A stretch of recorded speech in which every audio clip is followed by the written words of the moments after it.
I'm cracking it. I'm cracking it a little early because I'm thirsty, dude. I gotta take a slurp of this, man.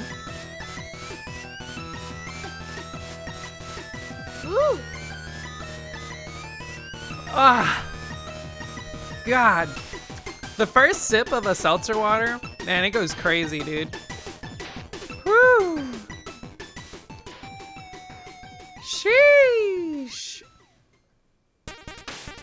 Wow, more messenger? We're getting a lot of messenger.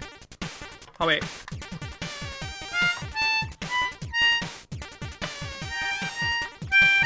Yeah.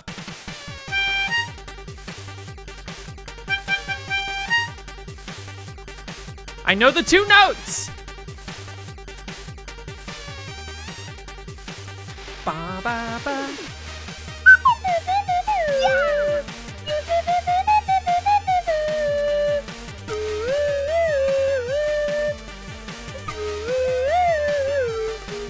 Whoops.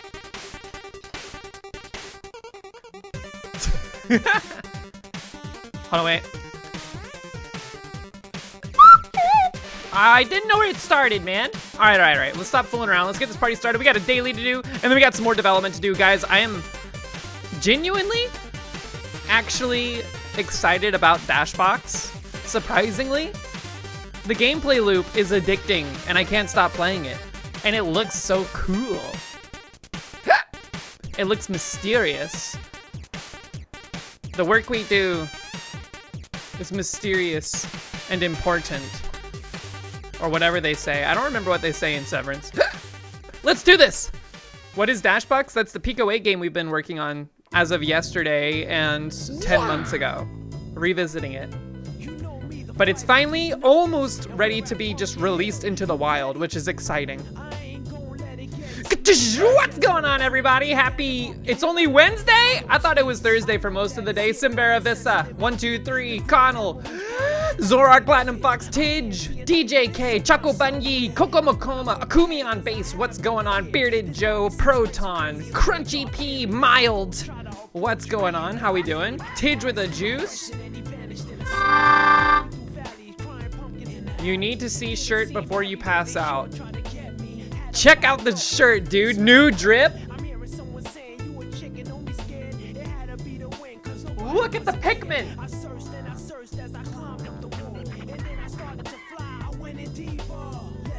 Isn't that awesome?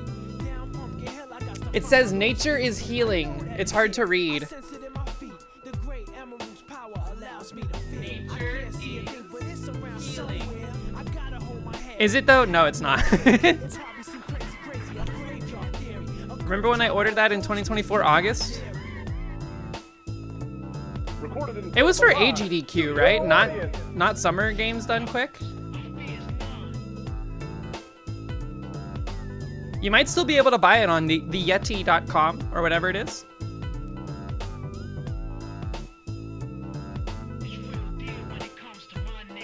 Ah, geez, that was good. Points to chest, nature is healing. The text is right on my boobs, yes. How are we doing today, folks? Hope you guys had a good Wednesday. We are at the midway point of the week, thank God. I'm upset. I thought it was Thursday until about 2 o'clock today. Right about the time I got really sleepy after eating a sandwich for lunch. Go to bed. Good night. Thanks for stopping by. You got done? Or you got some more stuff done on the character modeling? That's cool. I'm sure that's coming along nicely. You had a Tuesday feeling all day? So somewhere between both of us, we're on the actual correct time, schedule. Tomorrow is Mahjong teaching day. You will indoctrinate your IRL friends with some nice Riichi. Yo, good luck. I hope they take to it well. If they don't take to the rules, just show them the memes. Show them the memes and they'll be in a dirty shirt. Woo! M, good morning. Good luck tomorrow. Your tiles will be here tomorrow. Holy. Yesterday when I got off stream, I went into the living room. I sat on the floor. I stretched. And then I pulled out my Mahjong tiles and I just kind of played with them on the floor. Connell, have a good sleep. Thanks for stopping by.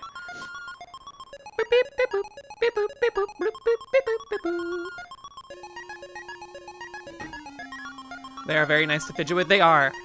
They are. They feel good. It's very ASMR to just slide them around on a surface and hear them clacking against each other. Oh, God, I love it. Sheesh, dude. I'm sleepy. I think I've been staying up too late every day this week. Get off stream, go into the living room, eat dinner, and then we watch like 3 episodes of Spy Family until 11:30 at night, and then I'm like, oh crap, I should sleep. And then I read for 30 more minutes. Kokomakoma, have a great sleep. I like that we're like the European, Scandinavian, like brush your teeth to the start of the stream and then go to bed. It's a good routine. Whew. Let's get this daily started, man. I was like spying on Frost near the end of his stream, watching him do the daily. Looks like he died on Volcana today. I need to not die on Volcana. I did not see how he died on Volcana. But he ended stream shortly thereafter. Dude, I need a better camera. I need a better webcam. Let's get the game going. I hate to interrupt the song, but I gotta get straight into some gaming. Wrong window, wrong window. Whoop, that's the right window. Crank the volume. We're gonna hop straight in today, as per usual. You died on Volcana too? This is scary. I do remember there being a pretty goated shop on like 1.2 maybe. I don't know if it was 1.3 or 1.2, but there was paste and bomba available.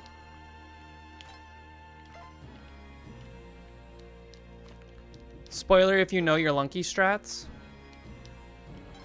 Your Lunky strats, I would assume they're different from mine because you always tell me to do stuff that I'm uncomfortable doing.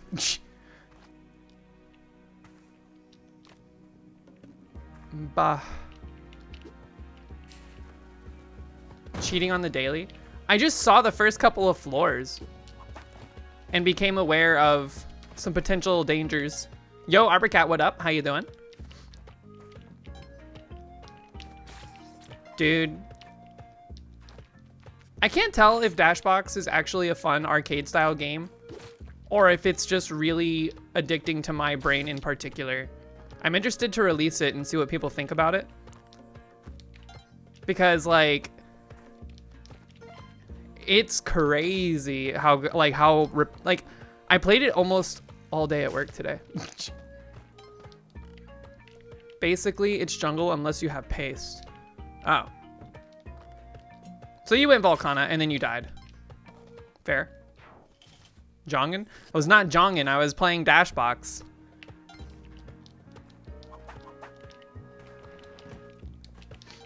Wait, were you Jongin at work? I need to play more Mahjong. I took a small sabbatical. Very tiny sabbatical. Oh, I was afraid that would move the idol. And by sabbatical, I mean I've played like 2 games over the past 2 days. Yo, Tyler, what up? How's it going?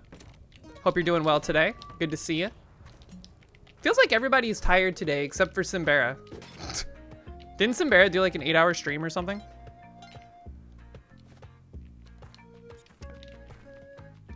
Yo, Shoe the Name, what up? How you doing this afternoon? Yippee! Like me, Call was tired. I'm tired. Where's this goated shop? Did I miss it?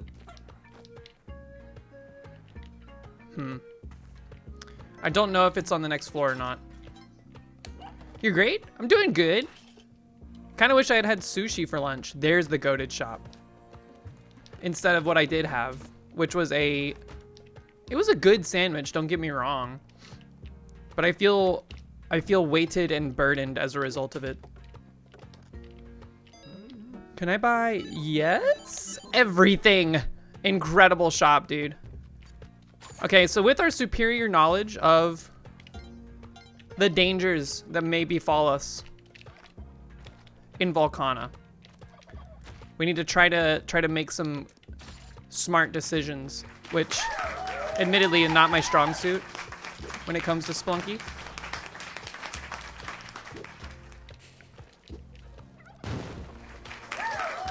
I knew that was a parachute. Why did I even do that?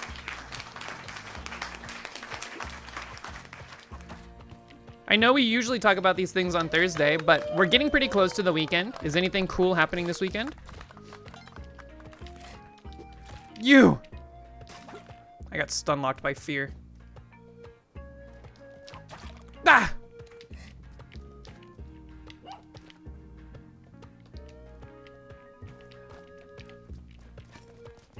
Phew. Yeah, we're doing book club. If you have not finished reading the book for book club, that is this Saturday after stream. I'm excited to talk about Project Hail Mary. Mox is finally deep enough into the book to concede that it is, in fact, an incredible book. I don't think they ever had doubts. Obviously, why would they pick it if that was the case? But this book took them a little while to get started. You're getting a private room at a karaoke bar on Friday? That's exciting. The karaoke bar we have that we go to near us is quite dated, but it's kind of charming in its own way as a result of that.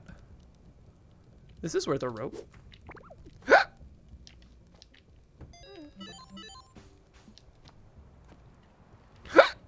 Oh boy, here come the hiccups. You're starting a 12-day dog watching stint? Have you watched this dog before? Or are you playing the game Watch Dogs? What do you mean by this? No Cali altars?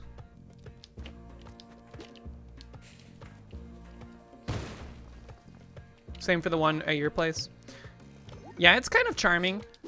It's the only thing that sucks is that the music selection, outside of like a couple of like hyper modern hits because of like their extreme popularity, their catalog of selectable music is kind of lacking in my opinion. Boop. Okay. That was a good throw, dude. We're still gonna go Volcana, despite the dangers that we're aware of. Nope.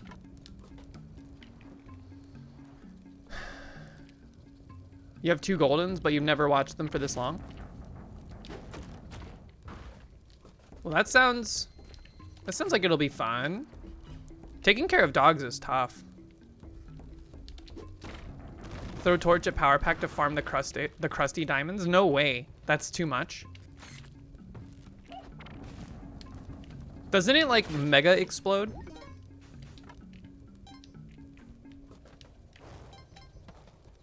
You were very upset to find out they don't have Fuck Her Gently. Yo, great Tenacious D pick. I personally, if it was gonna be a Tenacious D song, a good duo song is Tribute. Tribute always slaps. But then also, I really like Wonder Boy. I think that's a really fun song to play at a karaoke bar.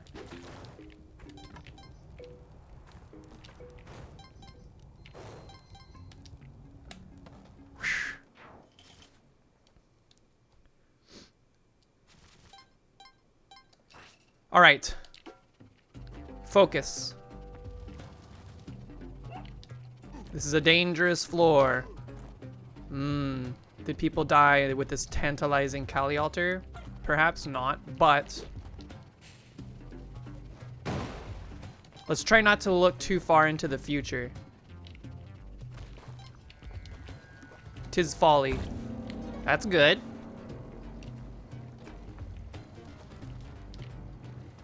We could, weirdly enough, I'm kind of inclined to just use this to get around rather than deal with the lava over there. It also makes it so that these robots are less of an issue. Whoop! Okay.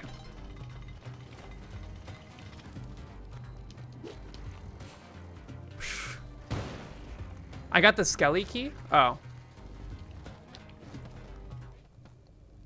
Oh, hey! What the hell? That's rare.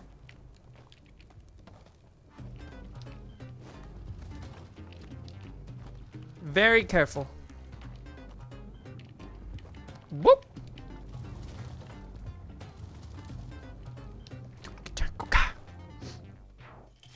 Zeph, have you ever had a situation where you were making a game and you put a ton of work into the coding of it only to realize that it isn't all that fun? Asking for a friend.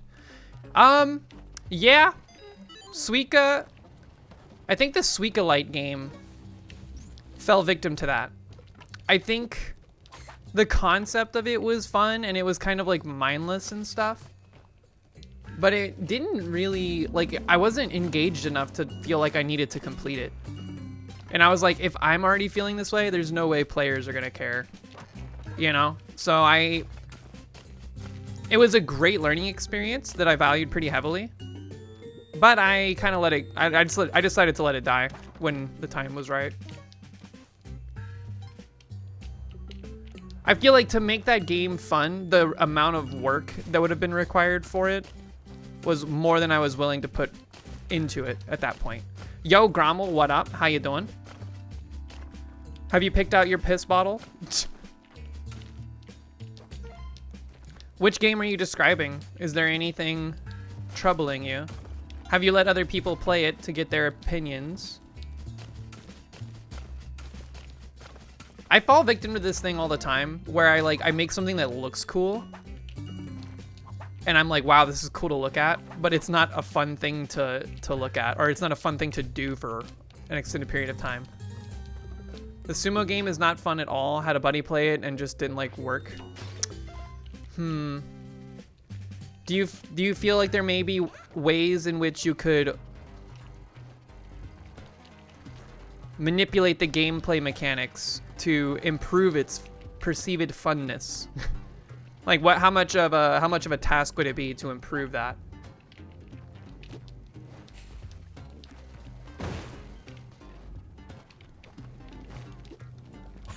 Whew.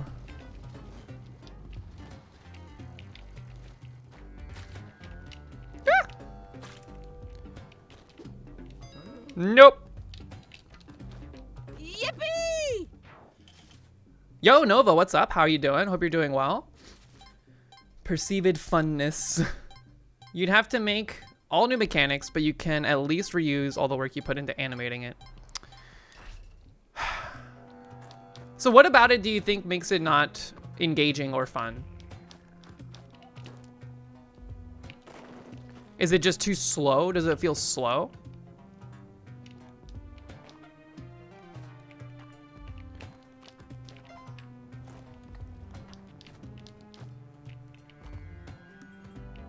Doing well, just busy? I hear that. It's been a busy month so far. I'm very scared. I heard Monty, but I don't see Monty. Where is this guy? Hello? Where are you? What? Recorded in front of a live studio audience. Where the heck is Monty? Whatever. I'm not going to worry about it too much right now. We have some favor with Callie.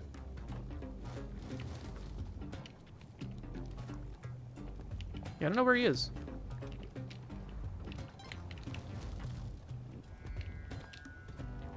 I hate this.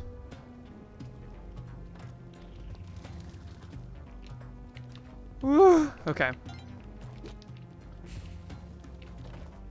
And I tell you what, I hate this pit of lava too, because it's going to produce fireballs. They're going to fall into our bomb hole here. So we're just going to have to stay far away.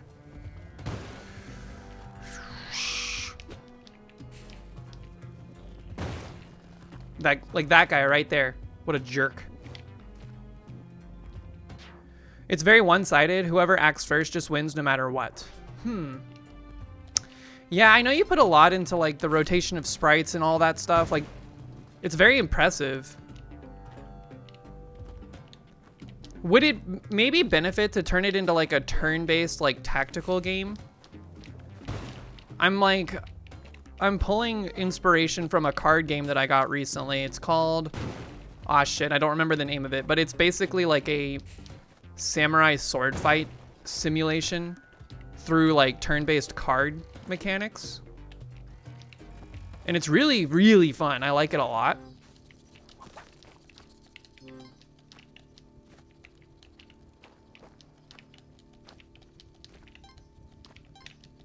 I think the only difficult thing about that is that you would have to have like a multiplayer setup in which either the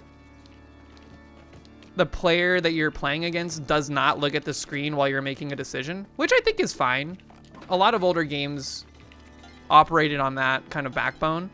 A good example of one that is like more modern is like the Quibble Race from UFO 50. 3-player mode, where you play against 2 other people, but you have to like turn off, or you have to like look at the like something else besides the screen while they're making their turn. Clovey Girl, what's up? How are ya? Like a simplified Yomi Hustle could be very cool. Yeah. I don't know what Yomi Hustle is, but both of you seem to be percolating.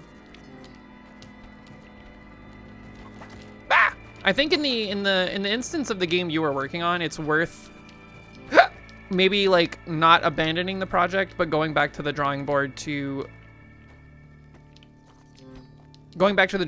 create like a different gameplay loop for it or something, or just like a different gameplay feel. With Suica-Lite, again, the amount of work that was required to do a pivot like that was way too much. And then also, I feel like the fad of Suica games came and went like an Omega quick death.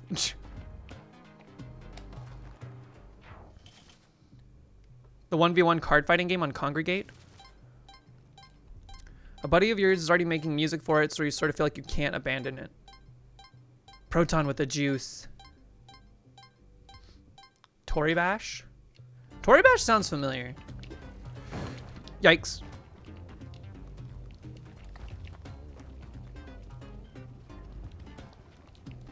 To thine own self be true. I knew I would back whip that guy and then whip the bow into the lava. Oh, Jesus. No! Are you shitting me, man?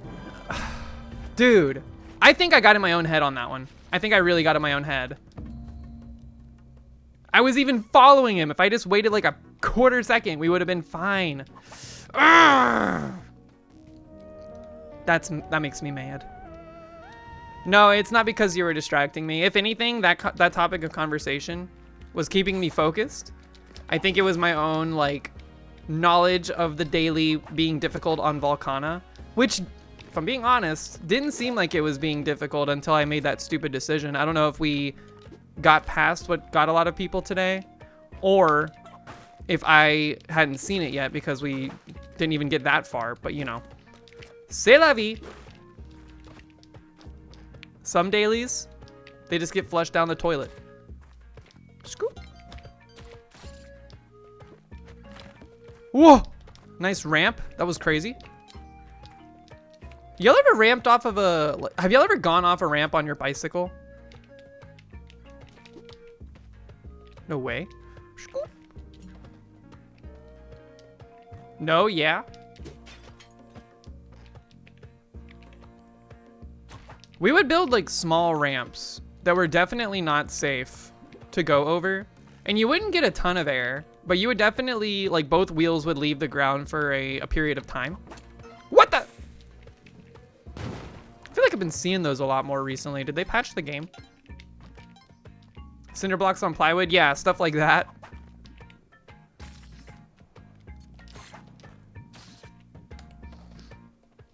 Never have, never will. Something about going off of a ramp on a bicycle just felt badass. Whoop.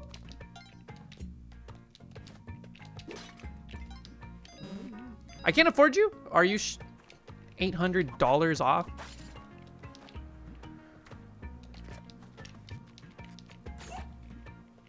My neighborhood was like wrought with peril too. Just like the sheer amount of like extremely steep hills was enough to make your head spin as a child with a bike or anything with wheels. I remember like we would go down like these huge hills on our skateboards, but like on our butts because it was too scary otherwise. Saw plenty of people try to go down those hills.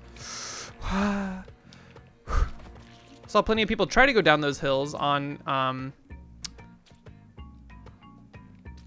sorry, Monty, of their own volition. He lives! But the speed wobbles claimed them.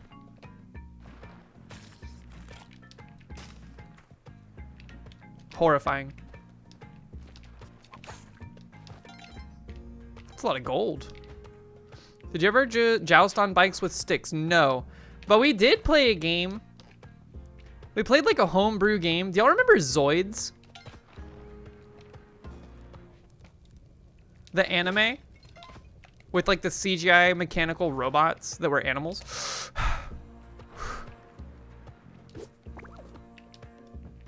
Yeah? We would like play chicken with each other pretending our bikes were Zoids. And we definitely like would clip each other's handlebars and get in wrecks pretty frequently. Kind of like weird to think back on all the dumb shit you did as a kid.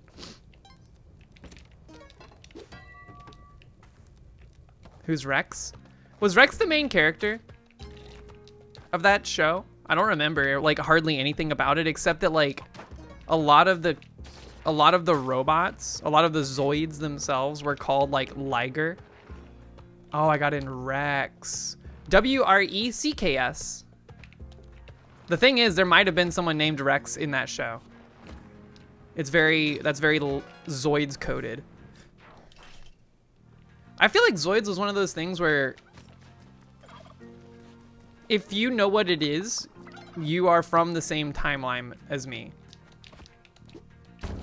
Kind of like whatever happened to Robot Jones. If you don't recall those things, then somewhere we coalesced into this timeline separately.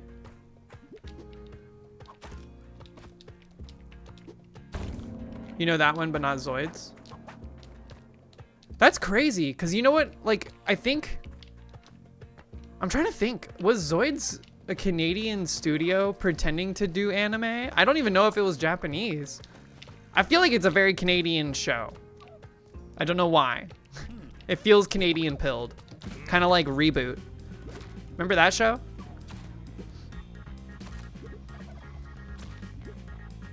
It was Japanese? Okay, so not Canadian. That show was awesome. That show was crazy. Do you remember like the way it ended? I don't really remember what happens in the show except that there's like a point where the little kid that's in the show goes looking for the old main character of the show who like dies presumably. I don't really know what the like what happened in that situation. But he becomes like an older CGI adult man with like a big ass beard, and he's got like a fake eye or something. That show was weird. And then it came out that like Bob, the main character they were looking for, was like he became like the Silver Surfer or some shit like that. I don't even know. Mechabonica? What?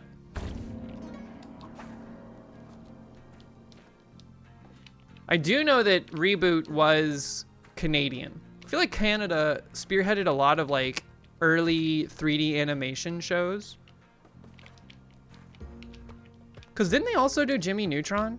Is Canada responsible for that? Reboot was the first 3D animated show. I also think that's true. That's accurate. It's like the dancing baby GIF came out, and then like 2 years later, a Reboot hit the TV airwaves.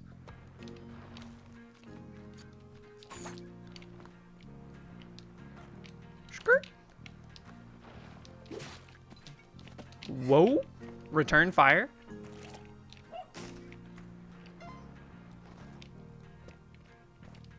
I'm tempted to buy that cape, but I think we'll save our money. Recorded in front of a live studio audience. Let me out. Okay. Jimmy Neutron was American. I'm 0 for 2 on guessing Canadian things. But not Reboot. Here's the thing, I wasn't guessing about that. I didn't know it. That's the problem. If I know it's Canadian, I already know it. Did you see the velocity? Johnny Test was Canadian?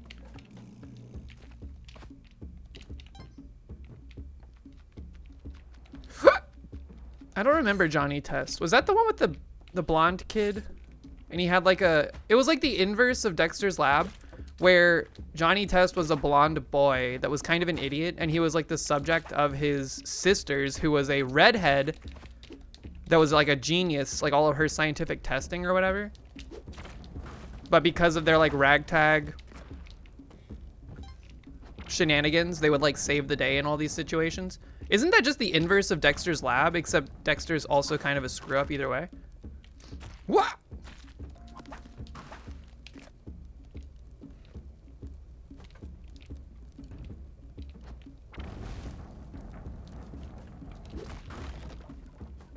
I don't think I ever watched that show.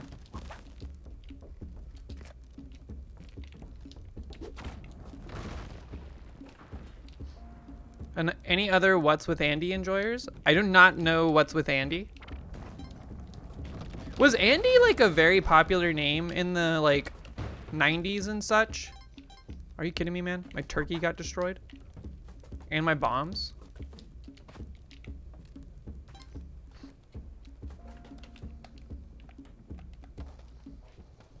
He very briefly gets turned into a hot babe.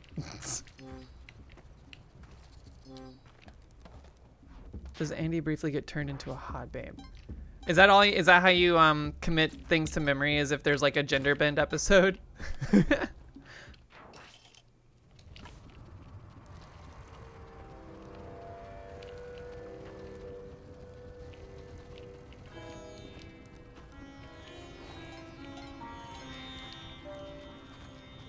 What's with Andy doesn't actually conjure anything in my brain. Or an inflation episode. Is that a thing that's common? I don't feel like that's commonly seen. That's like an avant-garde newer fetish.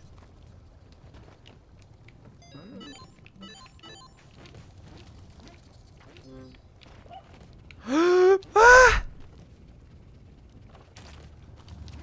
That is a jerk. Okay. Just exist. The whole premise of the show was Andy basically froze time in order to break the fourth wall and talk to the audience about things going on and would kind of do stuff in the world while it was frozen. No, I have no idea. Did you, anybody here remember the show well, it wasn't a show, it was a movie, Clock Stoppers? That's a Nickelodeon original movie that I somehow got exposed to, even though I didn't watch Nickelodeon. So they had to hire somebody for Totally Spies for inadvertent fetish content. Was it inadvertent though? Come on. What kind of, that would be a crazy job. No, not Clock Stoppers. Clock Stoppers was pretty bad. I thought it was pretty good from like a, you know, Saturday morning cartoon style science like movie. We gotta send it. Look at the churning. Oh my god. Okay. Zoop. Wow. This sucks. Can you imagine if that was your job? What would you even tell people? Crabble Cake. What up, Crabble Cape? We are going into the Goop Cape. Here's what so Tyler, how many, if you were hired as a consultant for like preventing inadvertent fetish content, how many fetishes did you accidentally employ? Like, did you accidentally create because of your own caution? You know what I mean? Like, some of the things they probably thought were fetishes were not a fetish. And then because they were like being so hypersensitive to preventing that from becoming a thing in the show, they actually just created the fetish.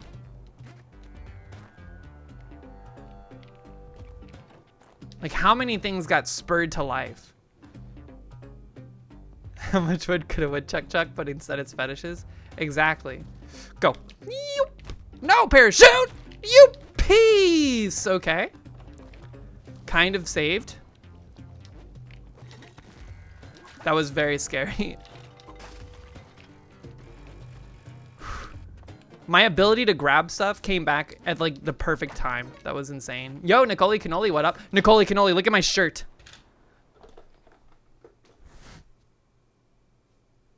Look at it. Isn't it cute? It is the Pikmin shirt. It feels good too. Like, it's pretty good quality. I mean, it's screen printed, so it's, you know, it's gonna fade over time. But I kind of like when that happens, to be honest. As long as like the shirt quality itself is still intact. I really like the color of the shirt. It's not coming through on stream. It looks black, but it's like a deep green. Scoop.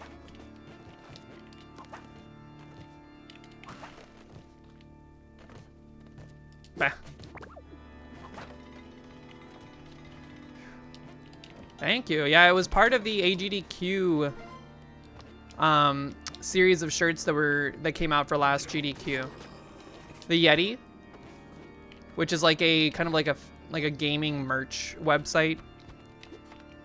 They always do like a special run of shirts. I have another one. I'm gonna wear it tomorrow, but it's a Super Metroid one, and I'm stoked for that one also. But I really like the green color of this Pikmin shirt. I wish I liked Pikmin more than I do. I kind of want to play Pikmin 4. Would you say that's an accessible entry into the Pikmin series? Because the reason I stopped playing Pikmin Original was mostly because I felt super bad every time I let a Pikmin die. Or if I like left one behind. Pikmin 4 is the easiest one, then I might should play it. I should play it because I want like a kind of a casual Pikmin experience. But it was so sad if you didn't account for all your Pikmin and you left them out in the field. When you took off at night, they would like be running towards the ships and they would be like holding their little hand up like, please don't leave me. And then they would like trip and fall, and then you would see one of the big monsters come onto screen and gobble them up. That was so sad, dude.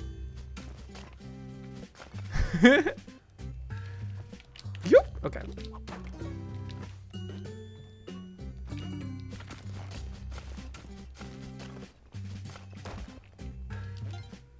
Yeah, but they're just plants? No, they're not just plants. They're alive. I mean, they have like faces and emotions, and they make little sounds when they die. The most sad sound ever made for a video game ever. Have you heard a Pikmin die? I should put that on the soundboard. Do you think Nintendo was trying to make it so kids got sad when plants got left behind so they would eat their vegetables? If I had to guess, I feel like Pikmin would probably make it so kids did not want to eat vegetables as much because it made them sad that they were probably killing a Pikmin. Yeah, Nicole knows. Nicole knows the sadness.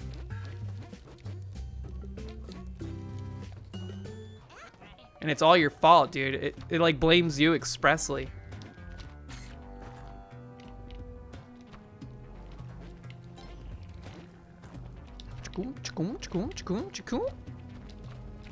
Not today, not again. Yes today, but not twice today. Let's put it that way. Yeah. Wait, this is not the way out. We got good stuff already. We just need paste. And we're feeling pretty good about our consumables. HP is looking pretty rough, but I would expect to alleviate that with a cup here shortly. You only do no death runs in Pikmin because you refuse to let any die. Restart as many times as it takes. That's admirable, but also that still means that they die if you like fail on that save. Right? If there was like a no death mode where they just couldn't die, I might be more inclined. I hear Monty. I see Monty. He's gettable without succumbing to this trap. Whoop! Quick.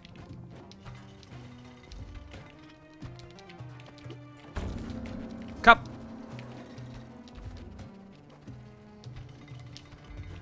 Scooby-Doo. Should we go temple? Alien compass. Elixir with the cape.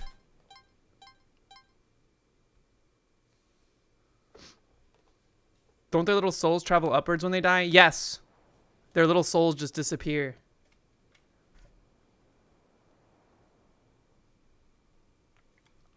Vissa, are you playing your Mahjong tournament games? I hope you do well. I hope you exceed your own expectations.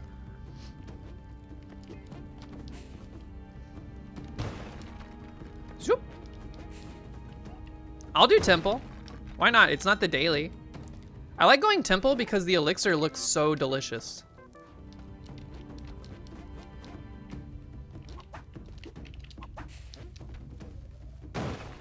Oh, it doesn't start until the 12th of March? We have time to become pros by then.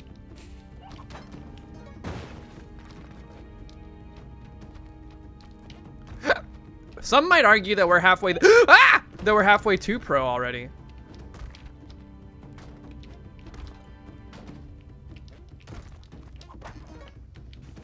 Maybe not on an elo front, but actual skill level.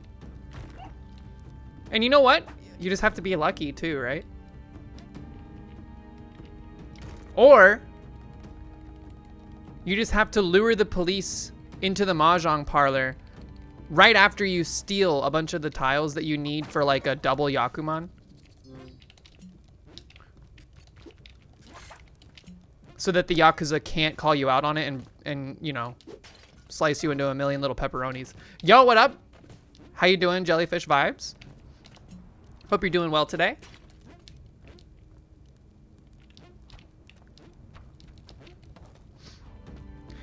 Okay, let's break through the floor. You took a fat nap? Was it the kind of nap where like I wish I liked naps more. Vashkun, what up? Welcome in. Every time I take a nap that is like substantial, I wake up with like body paralysis and I get scared. You're meant to be sleeping. You haven't made it to your bed yet? Nope. You had all 3 animals? Y'all had a group snooze?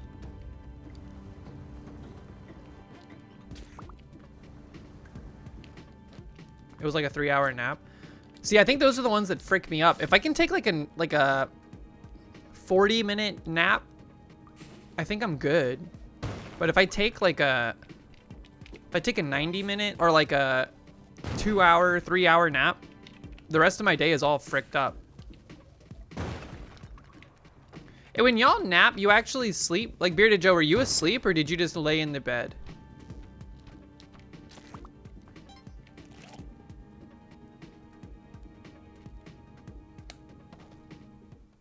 You definitely asleep? Some people say that they're napping, but actually they're just laying down with their eyes closed in the quiet, which I think is fine, but also like very different from a nap from my perspective. That's meditating. Hello. Give me compass. Why is he cursed? Why is he cursed? That's resting.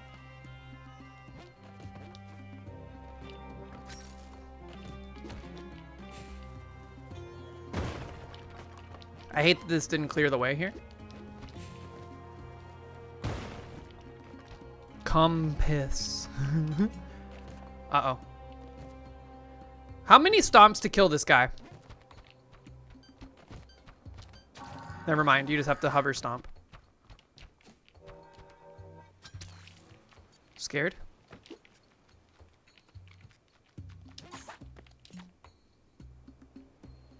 Bap!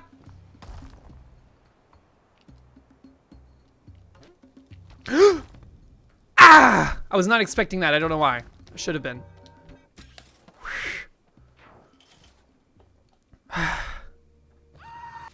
Okay.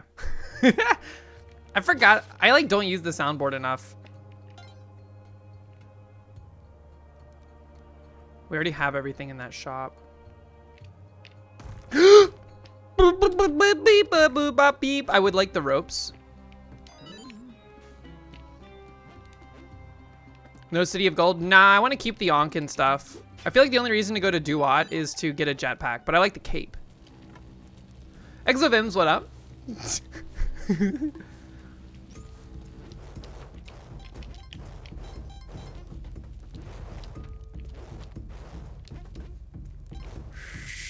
Stop almost getting crushed. I would love that. I would love that.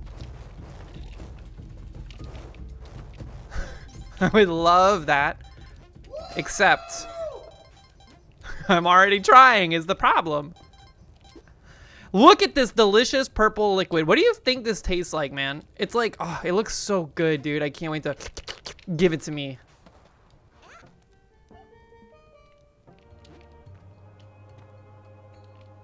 I don't even like grape flavored things, but that looks good, man. Yo, Hammer Slice, what up? How you doing? Hope you've been well. Am I gonna do red cape skip? Aw, shit. I forgot. Yeah, I guess I am.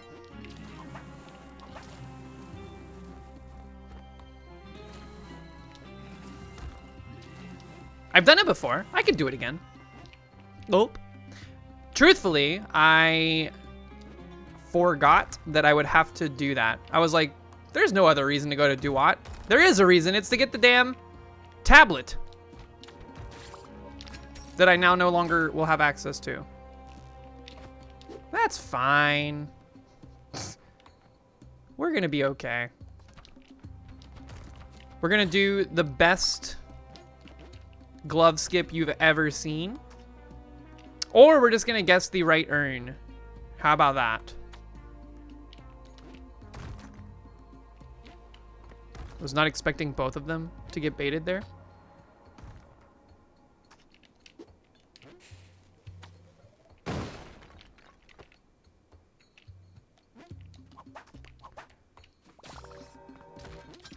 Nice try. Nice try, B.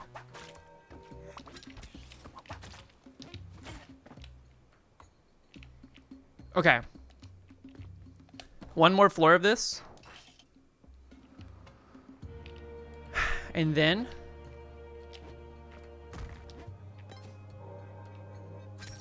we haven't seen a single cat. This doesn't bode well. We do have the elixir though. There's a cat, okay.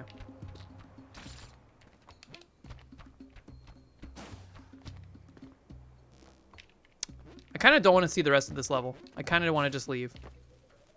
And I want that croc man to never come this way. Okay.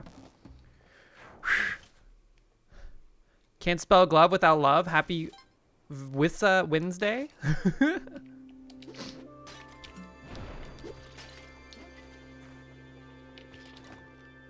All right. Yo, we could go to the alien ship. We could get the alien gun if we so desired.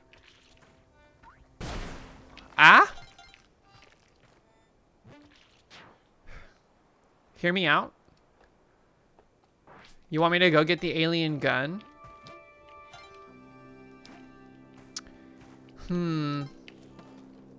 What advantage does the alien gun give us? It kind of just makes it so I'm like way more likely to die. So I don't see that as an advantage. It's a big gun. Look, we have to think like non-Americans if we want to do well in Splunky, I think. It's a game about being careful. About listening to your like instincts.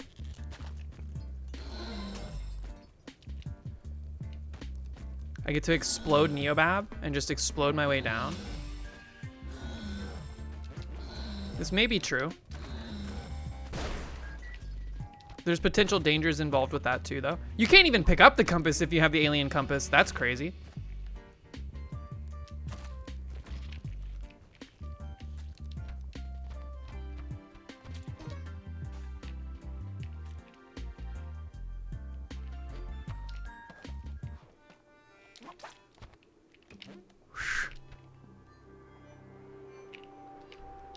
I'm tempted. But at the same time, I'm scared. We have no reason. We already have like a huge ask on our plate, which is the glove skip.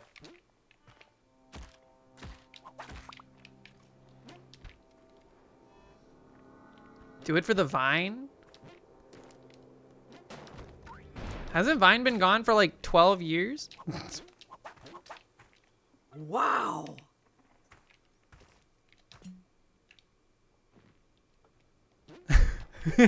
A huge ask with a K. And maybe also without a K. How do I kill the thing? Do I stomp on it? I have spikers. Whatever, let's do it. How many times do we get the opportunity?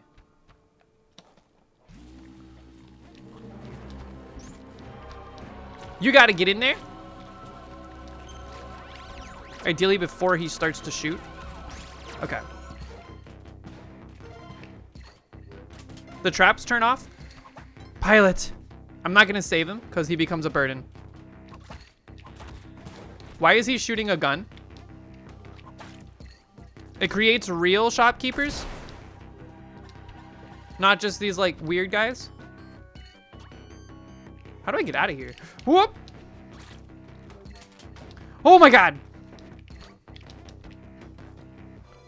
Okay, we got it.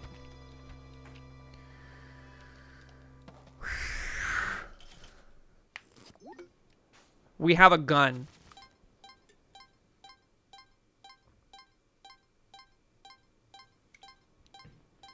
A big gun. A gun that is dangerous.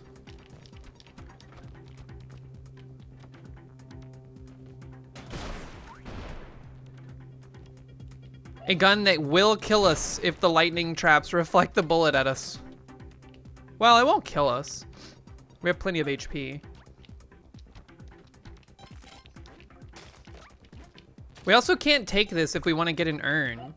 So I guess we're not taking an urn. The lightning reflects it? Yes. The lightning reflects all projectiles that don't break. And these guys, I think their masks also reflect it, so you have to watch out for that. If only I could have taken a friend to carry something. Like the clone of me, the evil twin. I don't know, I think that was too much of a liability. You gotta know when to hold them and know when to fold them. That's how you do origami. Are y'all good at origami?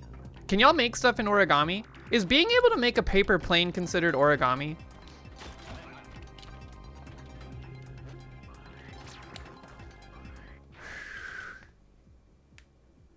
Yes, you can make a crane.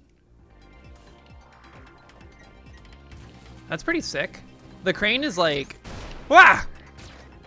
It's pretty complicated. I remember like learning how to do it at one point, but then, you know, I did it like 3 times and then never did it again. So goodbye to that skill.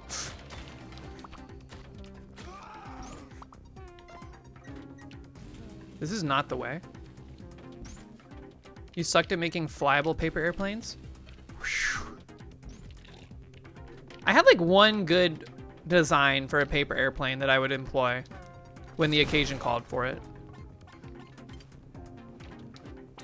Came up surprisingly frequently in high school.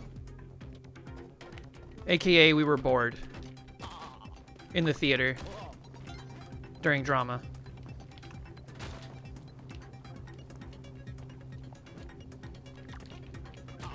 I need you to go. Just get destroyed by this thing. Thank you. All right, here we go. It's time to skip merrily down the street.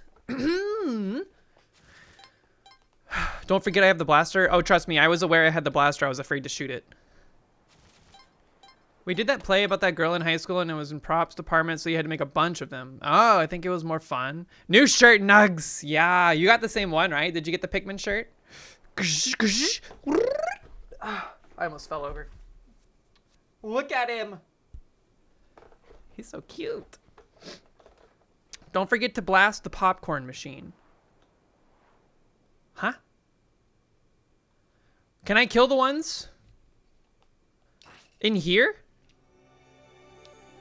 Should I kill mommy? Blaster. All right, now she won't spawn stuff at the very least. We have 3 bombs? 2 bombs? Before you go right, shoot the blaster to kill the bubble. So I don't get a blind popcorn in the face. Oh. And to be honest, I never considered blowing up the popcorn generators.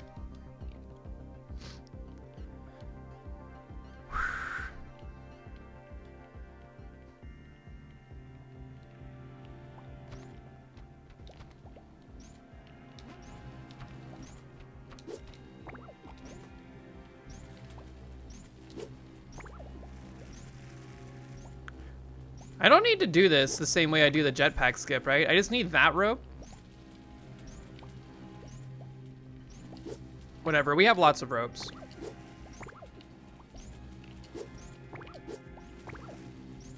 Okay, where's the blind popcorn? Also, is this gonna send me off? This is gonna send me off the rope. Hold on, test it, test it, test it. Yeah, okay, that's dangerous.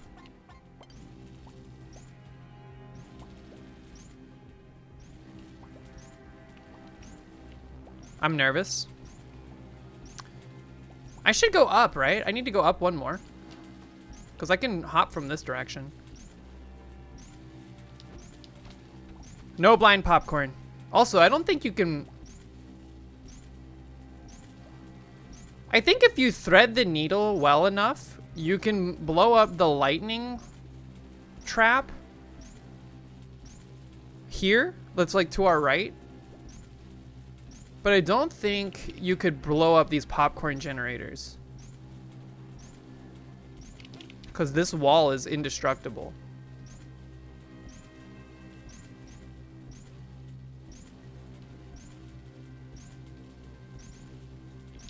Yep. Okay.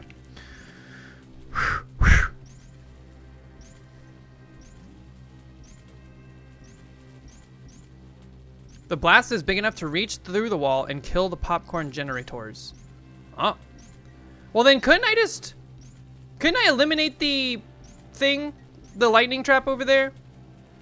We're gonna experiment. Yep!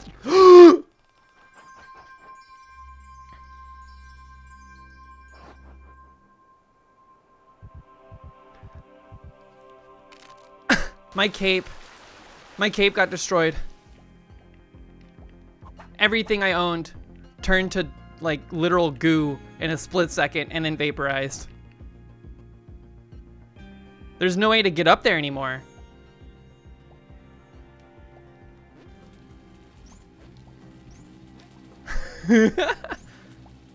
What even happened there? I shot the cannon to the left. It pushed me to the right. And then the lightning went off. And because there was no space for me to go, I got squished and incinerated. And everything that I had also got squished and incinerated. How do you do the bubble? Son of a... Help! We're just gonna die, huh? Wow!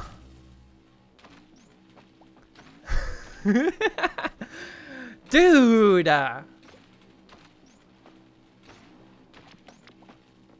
Do you think I broke the top lightning trap at least? There's no way to know. I hate that I didn't even get like an attempt there. I need to download ModLunky and just get, and by ModLunky I mean like the one that lets you set up certain parts of the game. Why am I even starting a new run?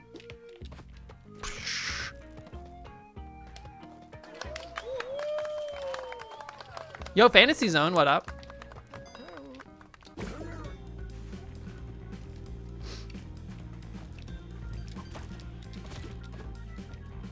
Bop ba da bop ba doop bop beat up ba doop bop ba doop bop beep beep boop.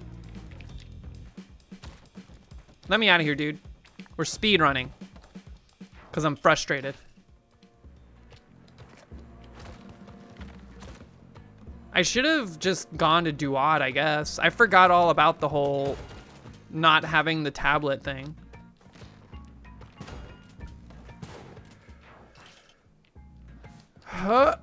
Okay. I think this is gonna be the end of the Splunky segment for the day. Just unfortunate. But you know what that does mean? That means we're pivoting over to some game development. We are gonna be working on Dashbox, Pico-8 arcade game that I started 10 months ago. and it's coming along nicely. It's like almost done. I think the major things we need to work on are like,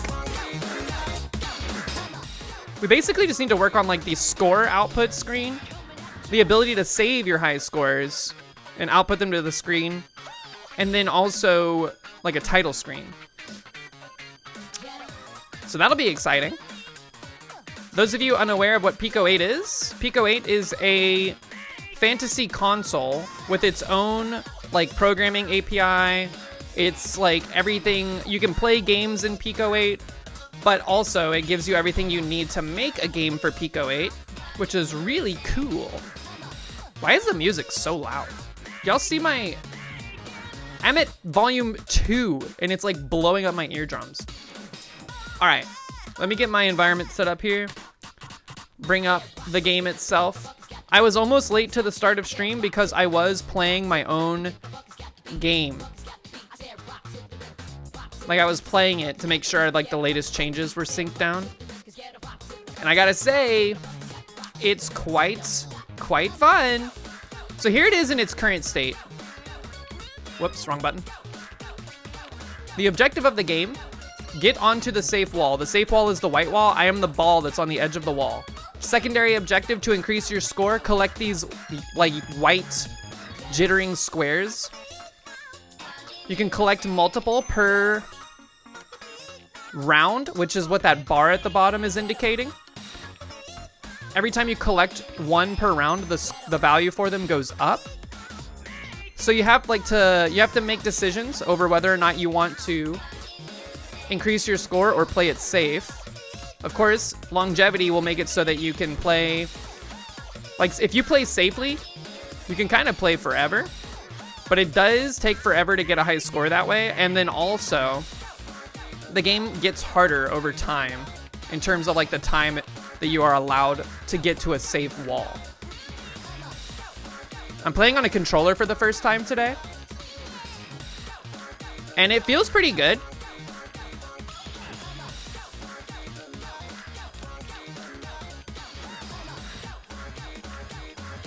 Whoop.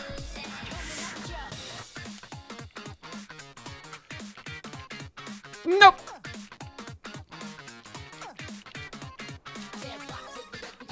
So now that we're at 100 score, oh, I died. So that's what's happening right now. When you die, the game just restarts. We need to make it so that like an end screen shows up, and then if you have like a score that is higher than, you know, one of the top 10 stored values that we have for score, you get to insert like your name or your initials or whatever. Do I use DOS or hyper tapping? The WarioWare timer at the bottom, DJK, is if you're on a dangerous wall, which are these like darker purple walls. If you're on that wall, when the timer runs out, you die. So, example.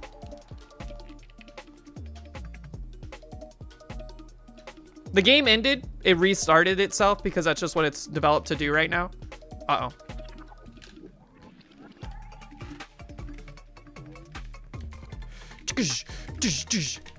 It's faster on keyboard to play, to be honest. But it still feels good on controller too.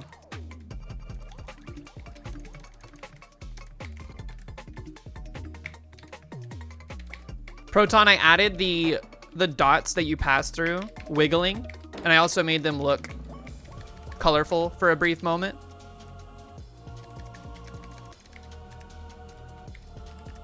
The wiggler, yeah, it's wiggling.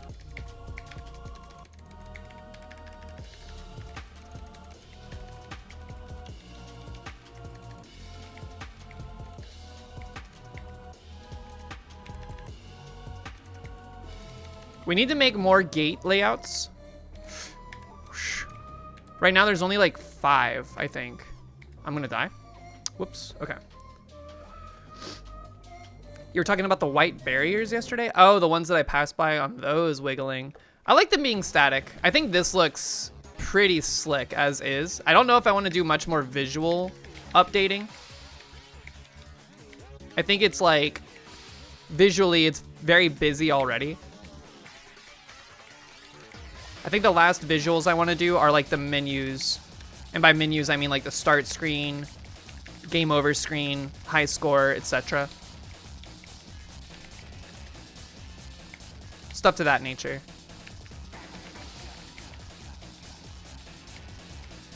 And then, of course, sound effects and whatnot.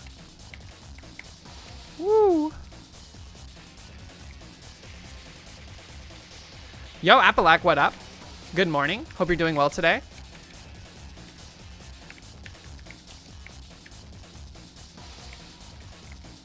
Be safe. Okay. I made some visual updates at work today in between waiting for answers to certain questions I had. No! And I do like the way it came out. I think it's a lot more succinct stylistically. It looks like the limited palette makes the colors pop way more. Even though the Pico-8 palette is already super limited.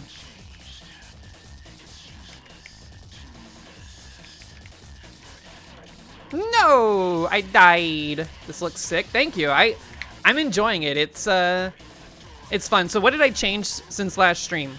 Since last stream, we now have like an indicator on the right-hand side of the screen that tells you whether or not you're on a safe wall. It's not very helpful, but out of the corner of my eye, I can see like when it's red versus white to know that I'm like safe. So not super helpful, but also interesting, at least visually. The dots on the grid light up if you pass through them. And then also I changed the bar at the bottom to be the same color as like this purple that's dangerous. I also made the borders of the boxes, like the danger walls, I made them this darker purple color because the red was just like contrasting too hard and it was too bright on the screen. I think it looks more cohesive this way. Shoo.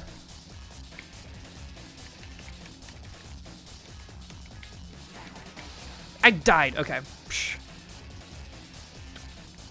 Also, do I use DOS or hyper tapping? Tidge, what did you mean by DOS or hyper tapping? So what do we need to do? I think right now we need to start getting into the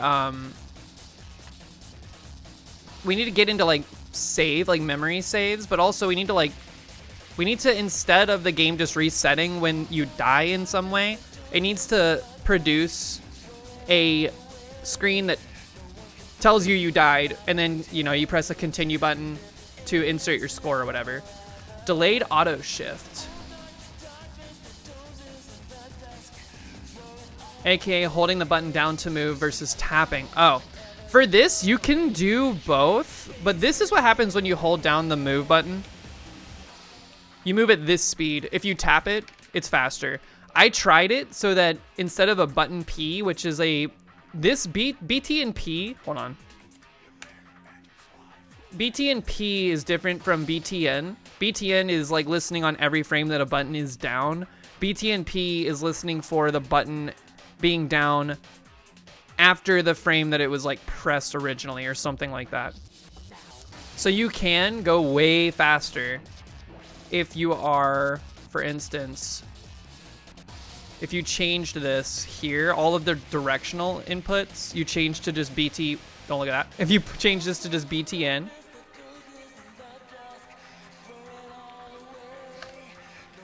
but it's almost too hard to control. It becomes like way more difficult to manage. It's like I want to try to get in that wedge. It's way harder. So I might include an option to change movement between like tapping to move faster or holding it down. But I think the better gameplay experience right now is definitely like tapping to move, even if it is like a little repetitive stress injury.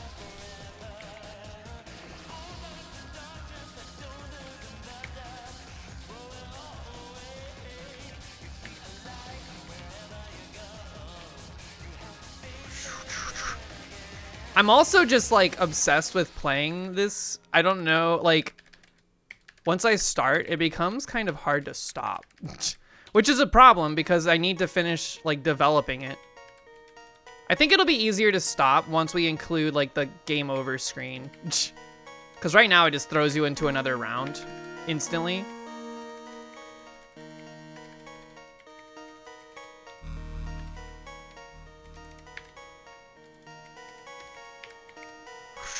Ooh, that was greedy.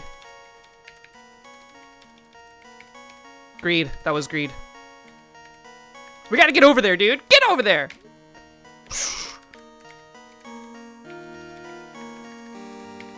Greed. Quickly! Okay. Just stay. Just stay chill. Okay. Just stay safe. Sometimes it's good to take a few rounds to just regain your bearing. Stay safe.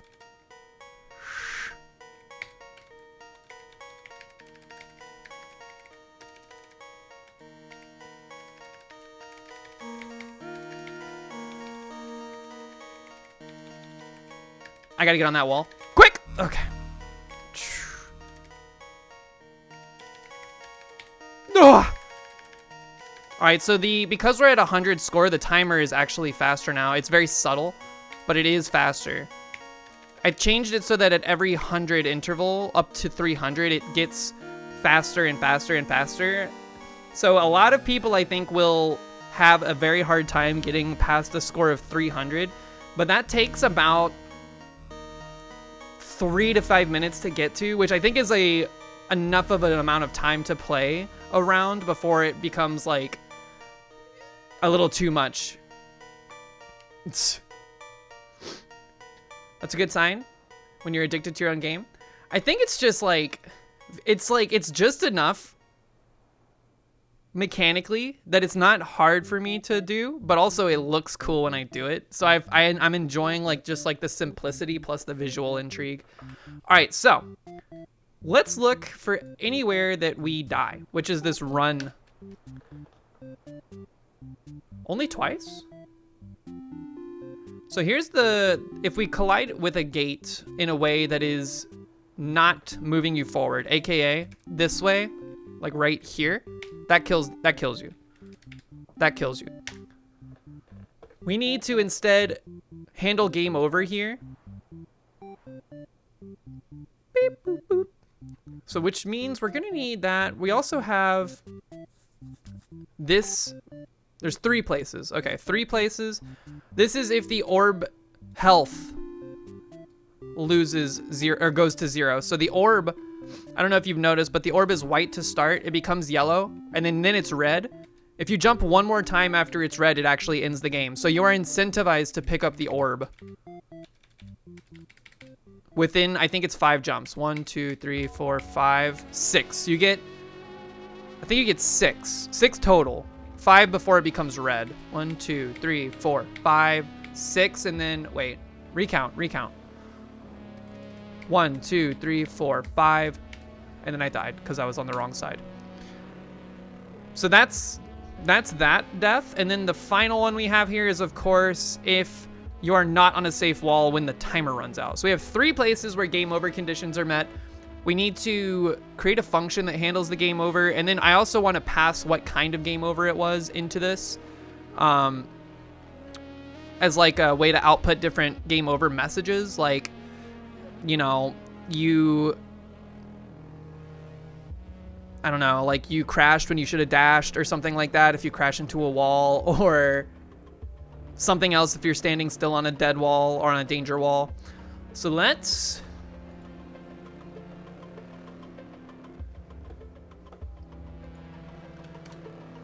just make a variable to track whether the game is running. And to start, it will be true.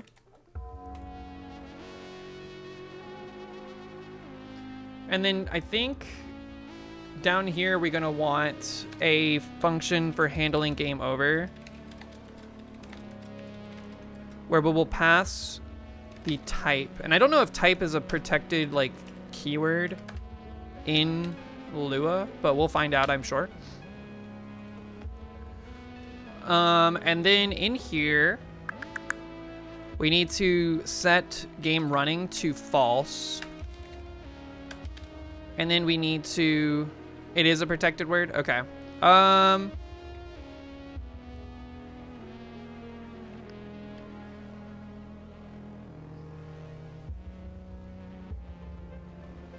What's another word for type? I run into this all the time.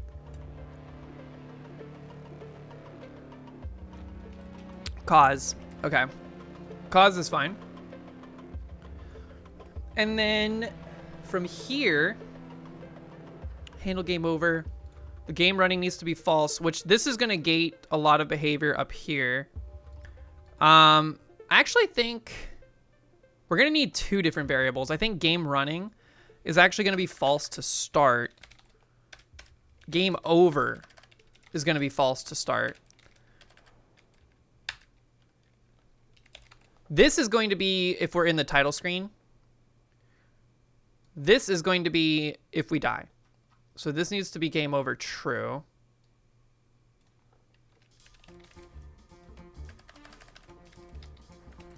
And then we're going to have some conditions here. You just use tip? Smart. All right, what else? So we need to gate this based on certain behaviors. For now, let's just print in the center of the screen or as close to the center as we can. Hold on, how do you... I had a function for this. Sass Mommy, new shirt, yes. Look. Pikmin. Nature is healing. It also looks really shiny, but that's just because I have shit lights and my camera is not great.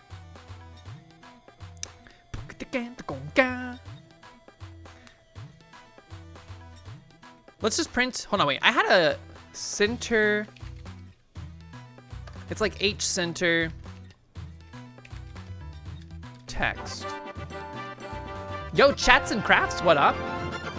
Welcome in, welcome in. Much appreciated. Hope you're doing well today. And then we just do the text. That's Grommel's wife? Wait. Is Chats and Crafts Grommel wife? Or is someone else in chat already? Oh, yeah. Welcome in, Grommel wife, aka Chats and Crafts. What kind of crafts are you talking about? I had a function for this in conveyor. 1 second. I'm just gonna copy that. Hello, hello. Hope you're doing well this evening. Yeah. Where's my conveyor? Oh, there it is.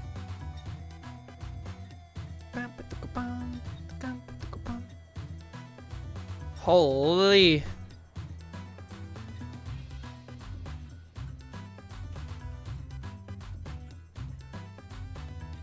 Did I code all of conveyor in the editor for conveyor or for Pico-8? It looks like I did because there's no .lua files being included anywhere. It's just one giant P8 file. There's no way. No, there's no way. I remember there not being a, or there, I remember me doing stuff. I must have just had like a package that, I must have had a package that did stuff appropriately. Okay, hold on. I found the function I want. Close this code base. I'm scared of it. Okay. I just had H center and it looks pretty straightforward. It's literally just 64, the number, because that's half the screen width resolution wise. Hearing wife pronounce everyone's name is the best part of your day. Aw. 64 minus the length of the string value that we pass into it times 2. So like LOL is 3 times 6. So that would be literally the number 6 minus 64. I don't really understand how that works. But it does function, I know that much. So let's just print.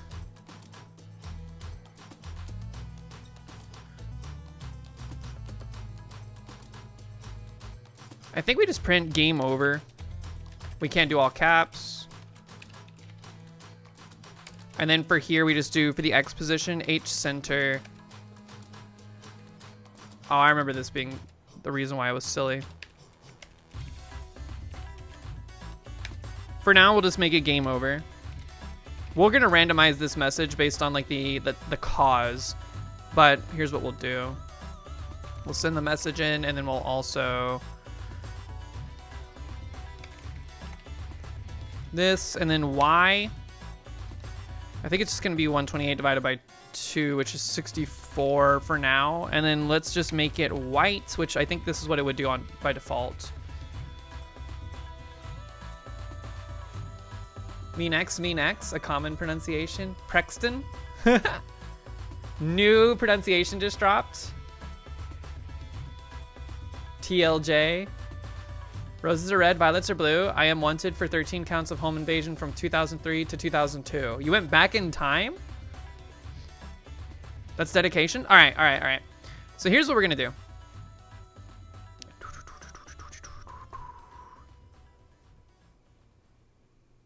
Should we make this a scene?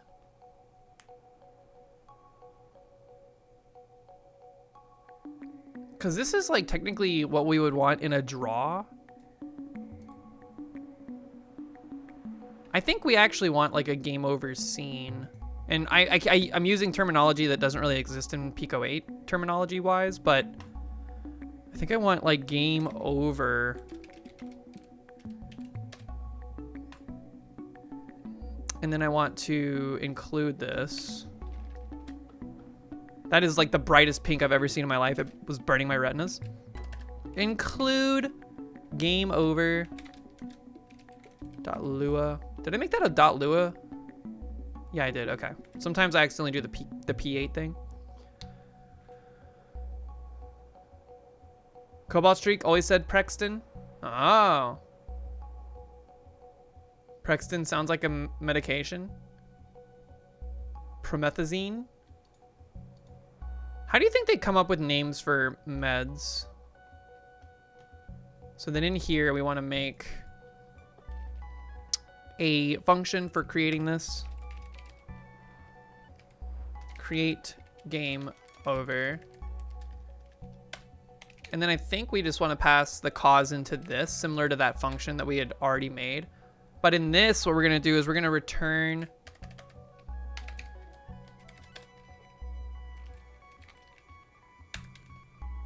the cause will be cause. And then all we really need, I think, is a draw. Well, we want an update so we can listen for button presses. Because we're going to basically have like a confirm button that takes you to the high score menu. But for now, let's just have this draw this.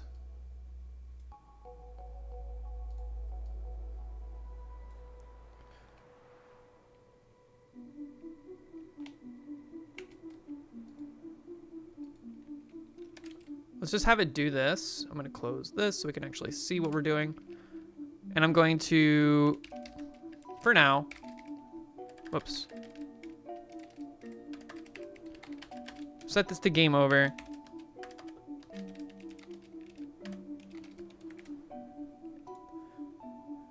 And now in the main,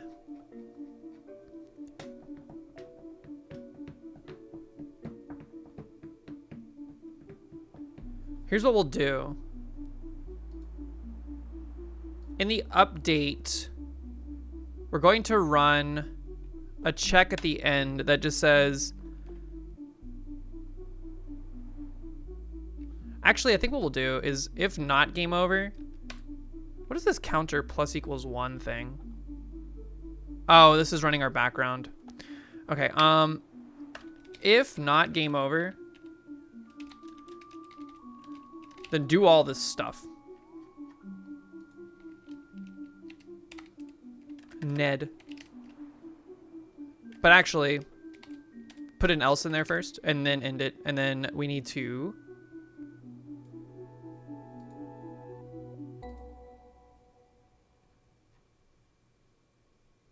tab everything interior to this. Skirt.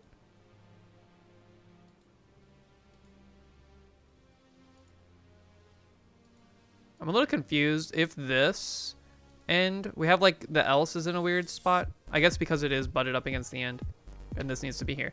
And then else we need to just update the game over, which we're not presently doing anything with. Nothing's actually happening in here, so nothing will like do anything. But similarly in here, if not game over, then do everything we were already doing with our draws.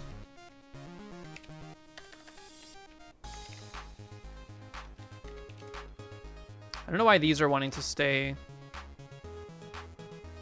improperly tabbed, but otherwise we want to draw our game over, draw. And here's the thing too, we have this as a variable. I should have named it game over screen or something.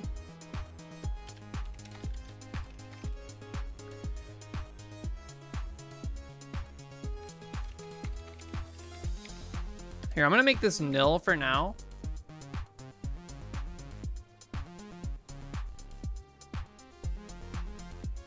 The wheel of drug names, it's all marketing. There's guidelines, it's effed up. Prometheus. Medicine names is quite literally its own language. Wild. We need to make this screen.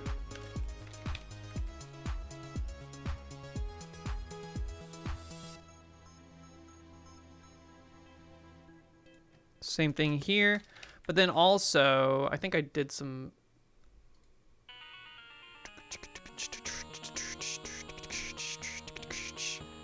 I guess we didn't really need a game over.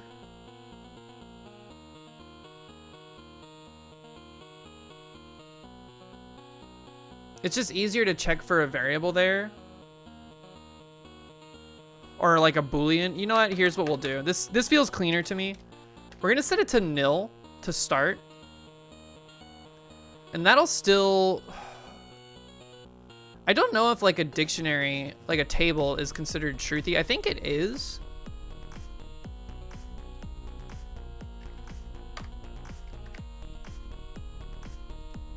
So we'll just keep this like this. So basically now it's saying at the start, this will be nil, which is falsy. So everything will act as normal.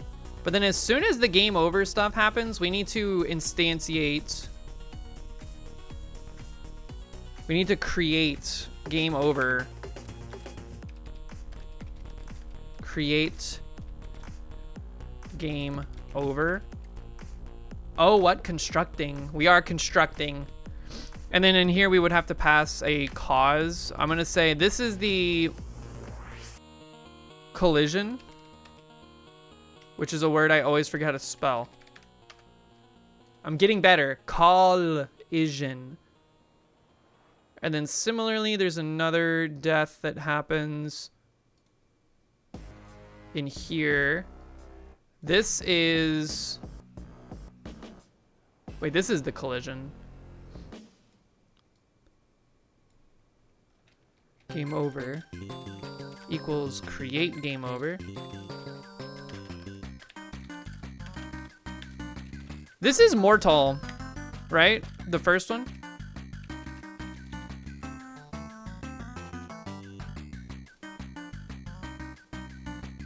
And then here, this one is the orb.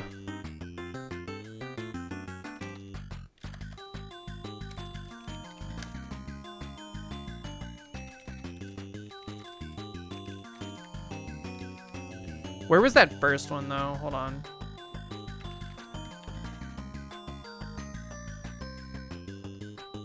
This one?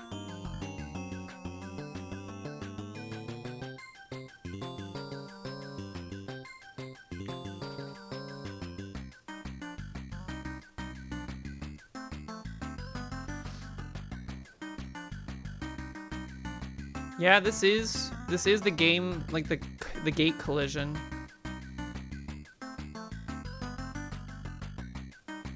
Uh-oh. The other one's in the main update. This is the timeout one.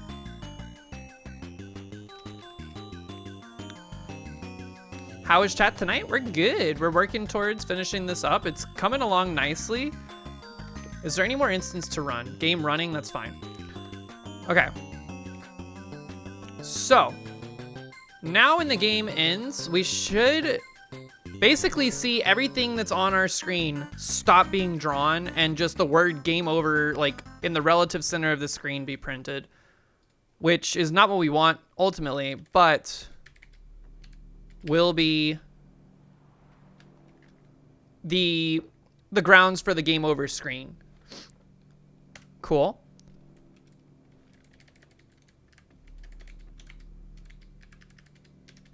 Let's just make sure that all the conditions that we've set will work. So colliding into a wall results in game over.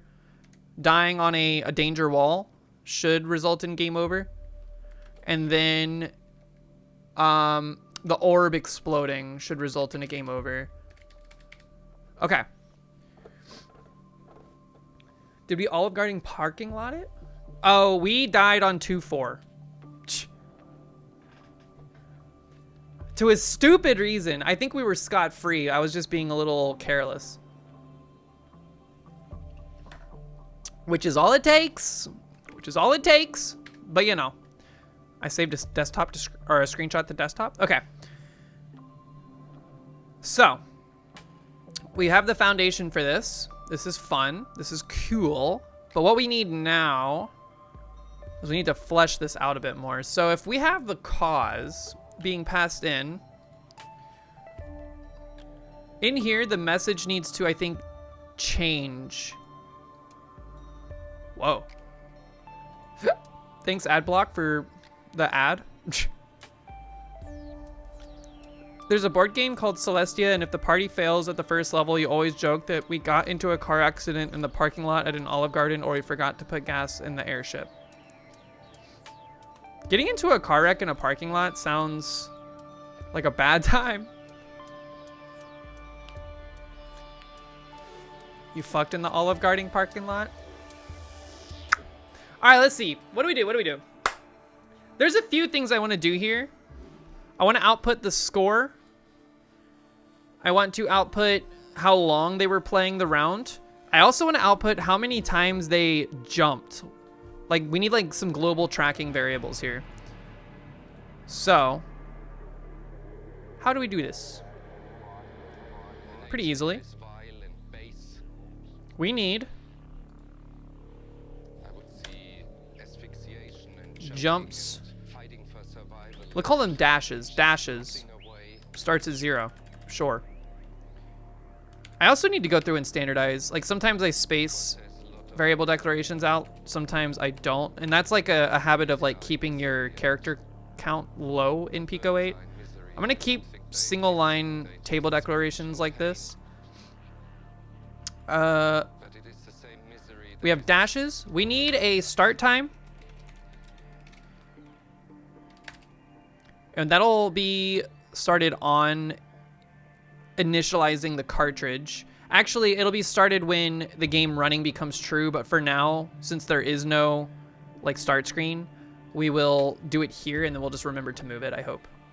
How do you get a timestamp in Pico-8? Hold on, Pico-8 timestamp. You just call time. And that's milliseconds? Yes. It's the fractional number of seconds since Pico-8 was started. Yo, DJ Dr. C, what's up? Ready? Gasms in the chat. So start time here. And then anywhere game over is created. I think when we initialize game over, we'll do an end time at the same time as that. Should we have it in the... I think we should have it not in the game over scene itself, though. Because...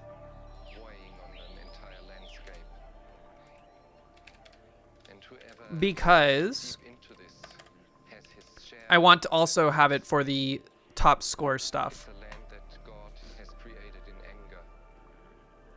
Like, I want to be able to show how long a player was playing a round to get to the score that they have. the number of dashes that they did to get to that score, just because it's a fun like mechanic to know. Do I have OnlyFans? Molly YOLO? No, I do not. How much would you be willing to pay? It is not that I hate it. I love it. I love it very much. But I love And then what was I saying? Oh yeah, and then of course the score.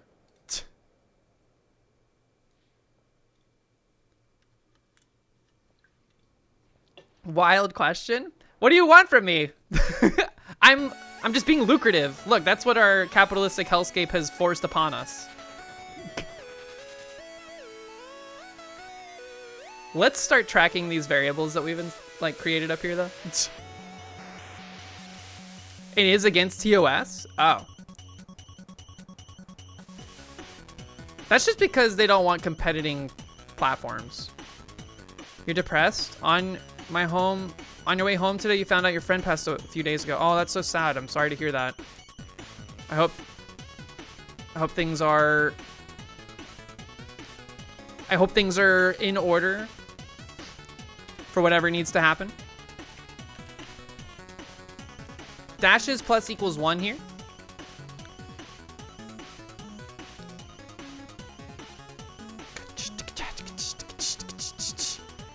Competing. That's one thing. We already have the score, and we also need, we said that when we create a game over, which we can just do in the same places. So this, whoa, create game over. Anywhere this is happening, which we know there's only 3 spots, we need to also end time. I called it stop time, right? Stop time is equal to time. We're gonna have to do some conversion against this because I think it's in milliseconds, but we'll just print it for now and see. So stop time. There's also this one here. Stop time equals to time. And then there's also here. No, where's the first one? This one. I'm gonna get rid of this print H. We don't need it anymore. Stop time. Okay. So we now have the start and stop times, the number of dashes, and the score. So in the game over scene, we can actually just, let's print these things out real quick.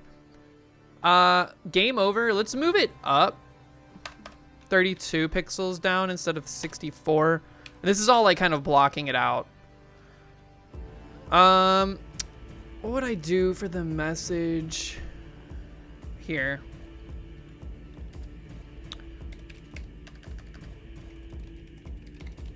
Let's just have this be score.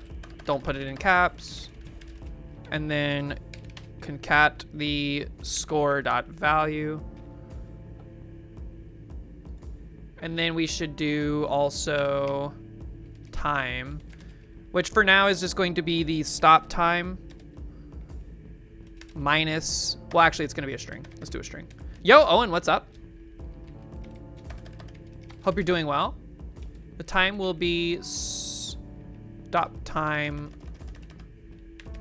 minus start time.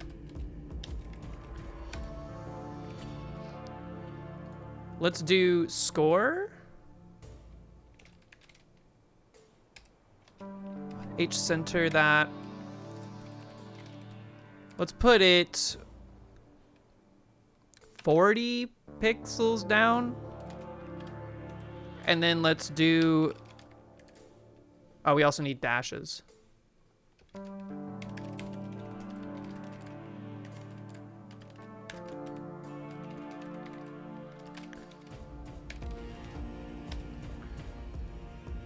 Score, dashes. Uh-oh. Here, just copy paste this. This is annoying.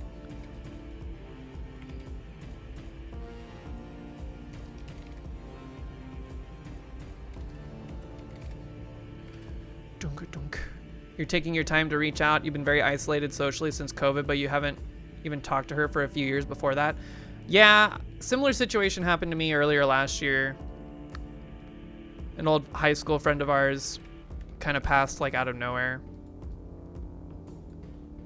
And it was tough, but like small silver lining that came out of it was that everybody got back together and we were all like together again, which was, you know, probably prefer the alternative maybe, but you know, it's good to see everybody. All right, let's see what this looks like. Function, let's see if this functions. So we've dashed 1 time, 2 times. I want to die now. See what happens. Hey, that's just the seconds that have passed.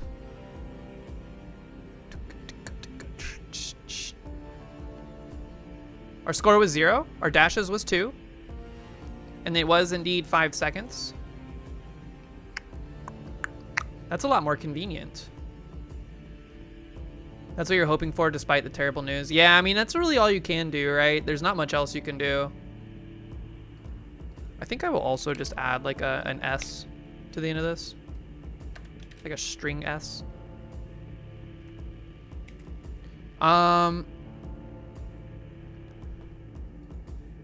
Obviously, we want to stylize this a lot more extravagantly. But...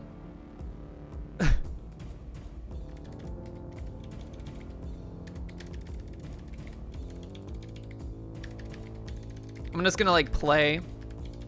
No! I'm bad. Score 12, dashes 12.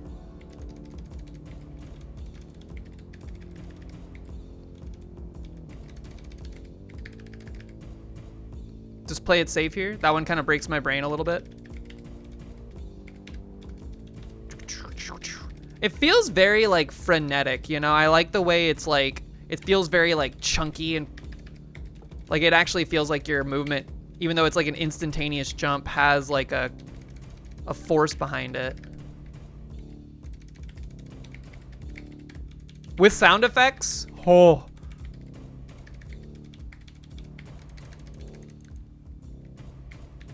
Sound effects are gonna take it to the next level, dude.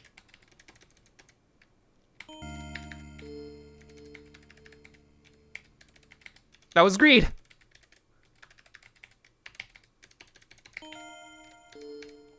Nope.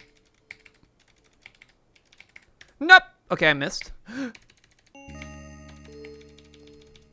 Just stay calm. Collect yourself. Listen to the Campanella haunted house music. Don't go for this one. Just get safe. Go for it anyways. Okay. Help! Help! No!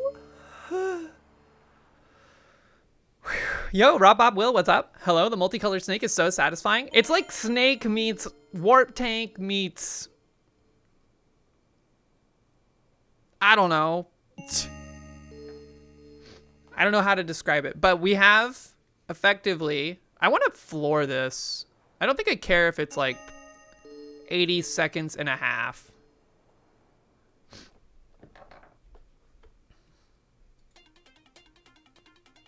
I think I will floor it.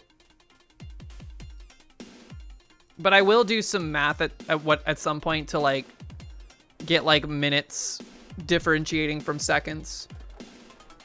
Ouch. But for now, this is fine. We need to stylize this a bit more. We also want to print... What is the... We might have to do this in the editor. No, we can't. Not easily. Will I be recording original sound effects? For Pico-8, I don't even know how you would import other sounds. I think you can open other cartridges and like get their sound files and then like the sound effects they have and just drag them into your own game for your own usage. But I will just like, I will just do sound effects for this in Pico-8 stuff. You love it when games just do a raw amount of seconds? I mean, it would be easy to keep it this way. So it's not like a thing you can like, in Pico-8, you can't import like your voice or like a recording. It all has to be done in the like sound effects editor that they have built into the machine. Of course, I think, again, like I said, you could import other sound effects. Should you expect to hear from me about this one again soon? Appalach, if you are willing, you've seen the game in its current state. You kind of get the idea. It's like high speed, high energy arcade game. If you want to play around and experiment with getting some songs put together, or like a song that just loops for this, I would be more than happy to slam it into this project. And of course, you would be credited.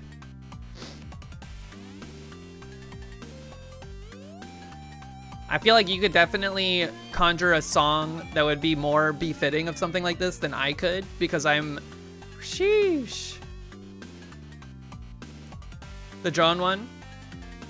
I'll have to check that one out again. It's been 10 months since we were last looking at this project. As far as you know, Pico-8 doesn't have support for 44K or 48K audio. Jellyfish Fives. Yeah, no, so this game, I wanted to finish this game because it was pretty close to being done already. Like, this is like the third day I've worked on it since picking it back up from 10 months ago.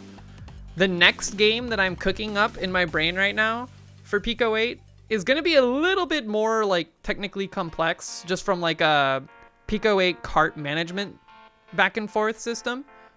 But it has a lot of room for bangers, I think, in terms of music. So I want, if Appa's willing and has the time, I would love for Appa to be able to make music for that game too. So this is kind of like the getting back into the ecosystem.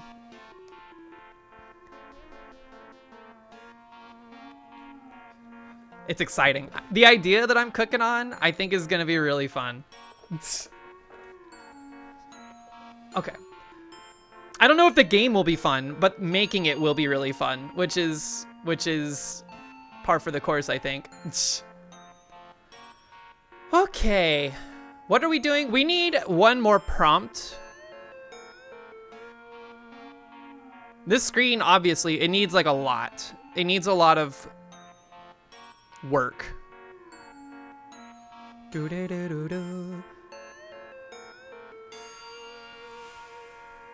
The meadow is just chock full of talented folks. I got another Pico-8 project. You thinking of trying to move on from Pico, but if you're still going to be making Pico-8 games, maybe you'll stick around. Yeah, I don't know what it is. I think Pico-8, because of its limited capability, it is very inspiring. So I'm inspired to work on something inside of Pico-8, and it's almost like this idea, to me, is worth more because of the challenge that it would be to build in Pico-8 compared to like having no limitations in Godot.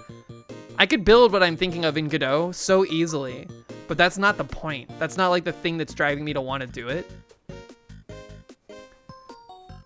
I want to see if I can do it in Pico-8. You know what I mean? That's like kind of the whole, that's what's motivating me right now. Because it's almost like its own little game.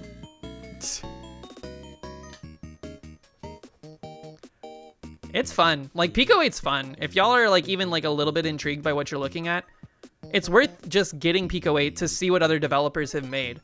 Let's take a small diversion, if you'll indulge me. If you type Splore into Pico-8, you hook up to the BBS, which is a bulletin board system built into Pico-8 that allows you to search for games that were posted to the BBS system. For instance, let's just go to new, featured. Let's do featured. Update this list. All of these games made by people that just wanted to make games. Some of them are just visual and like auditory experiences. Some of them are games. I've played this one. Like, let's load this up. This is Balloon by Lobo. Made by Lobo. These are all projects. Yes, there's hundreds of them. We are a balloon. Look at that bee! Whoa! So I am piloting this balloon. It's slowly floating down. What does this do? Secondary balloon? I popped it. I bounced off the wall. Let's go see what's up here. We can't. Where's Celeste? It's in there. You can find it. You can search for it, I'm sure. I think I have it favorited already. It's an entire fantasy console, folks. That's what I've been saying this whole time. It's incredible. People just do stuff for the passion of it. Like, you can sell Pico-8 games if you're so inclined. You can't, it's not a fiscal, like, idea to put it on the BBS for free when you could sell it. If that's what your motivation is. Because you can, like, export these out as, like, executable project files. We have a frog.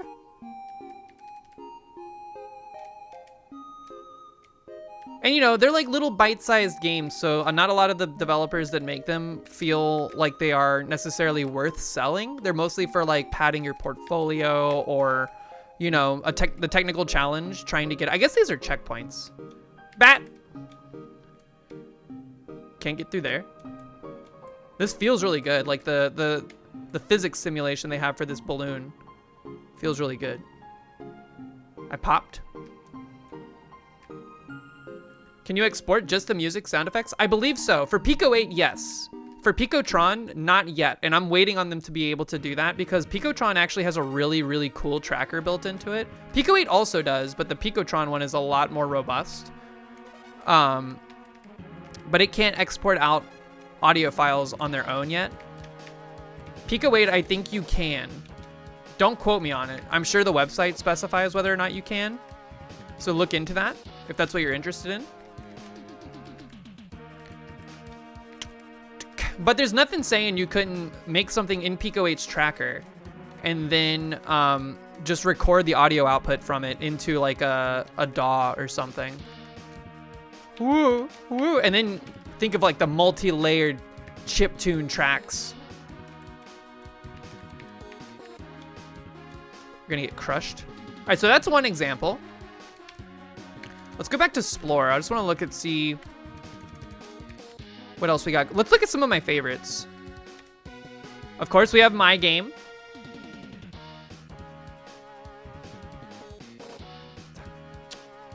You was gonna ask what engine you've been working with, but then you remembered you literally mentioned yesterday it's on Pico-8 and you literally commented on it. Yeah, no, Pico-8 and Godot. You think Pico 16 would be really cool? Breos, look into Pico-tron, AKA this thing right here. This is the next iteration of the Pico environment for development. It can do games. It's still in like I think it's in alpha, considered alpha. Now you want Pico de Gallo, but this is a much bigger Pico-8. The screen, like the resolution's bigger. The like rendering pipeline it has is more complicated. The tracker for music is a lot bigger. It's like an audio, it's basically a workstation, like a computer desktop almost simulated, rather than a like a fantasy console. So definitely go to lexalawful.com. Here, I'll post a link. The developer for this is very passionate, very cool person.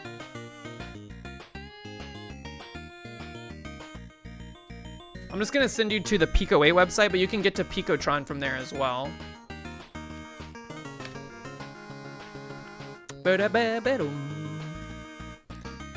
Alpine Ascent, this is made by our very own Tyler R. Davis in the chat. One of the most popular Pico-8 cartridges ever made, actually.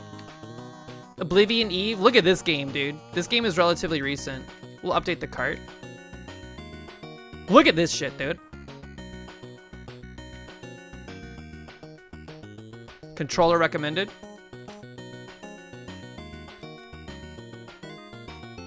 For free?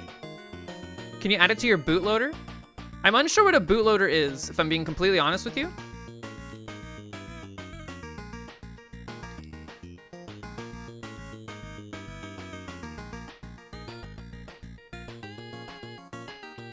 Like, look at this. They got like the secret color palette and stuff. They're like doing all sorts of stuff. Hello? Whoop. We have like an air dash, like a dodge. We're getting combos. I think I need to pick that up, whatever it is. A god of life only in name, make thy choice. You've been reading about Pico-8 in depth for the first time. Wow. You wonder though, could you also make top-down RPGs with it easily? I feel like I've mostly seen platformers, horizontal games. So you can make anything you want. I mean, 3D is gonna be hard. You'd have to do like a lot of complicated vector math, but I have seen people do like Doom demakes and stuff like that in Pico-8. But it's literally like, I don't know. If you're looking to make RPGs that are top down, you probably want to look into RPG Maker or something. But I think the beauty of Pico-8 is less about what you're capable of, personal, and more about like what the console is like able to do. That last cart we were looking at was insane. That's like a very impressive cart. Press up to start. Pissed off? Remember the skiing game? The skiing game on like old Windows computers? Someone remade it for Pico-8? Ski free, yeah. Definitely not going 3D with something like this. You could make a top-down game with this. I don't know. Don't like see the thing about Pico-8 that you need to remember is that the entire point of it is to make relatively bite-sized experiences, and that something of an extremely large scope is probably not worth doing in Pico-8. But also something to keep in mind with Picotron on the horizon as like being a more serious workstation, like workspace, work environment. Picotron has very few limitations compared to Pico-8. You can make quite large projects in it. I think will be the intention. And all the skills you learn with Pico-8 are actually very easily transferable over to Picotron. At least in my experience so far. But it's awesome. Here, let me see if I can find...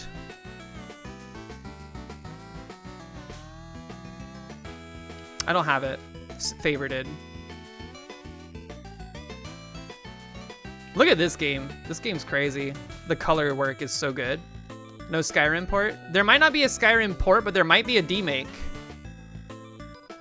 Whoa.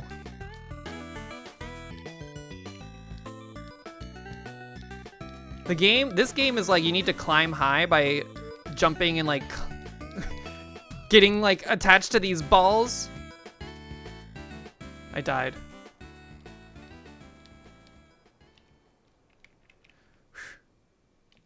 You're trying to dust off your Godot, but this is so tempting.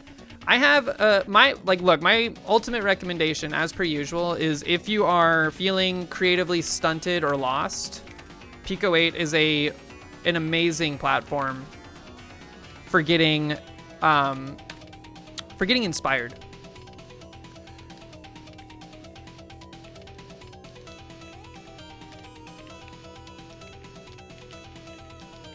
It will seem overwhelming and esoteric at first. Don't think that it's like you can jump in and do something with, you know, very minimal understanding of like programming and whatnot. But getting attached to balls got me in. Driftmania sounds cool. Driftmania is cool. It's like almost like an onion delivery style game where you're time attacking around like tracks.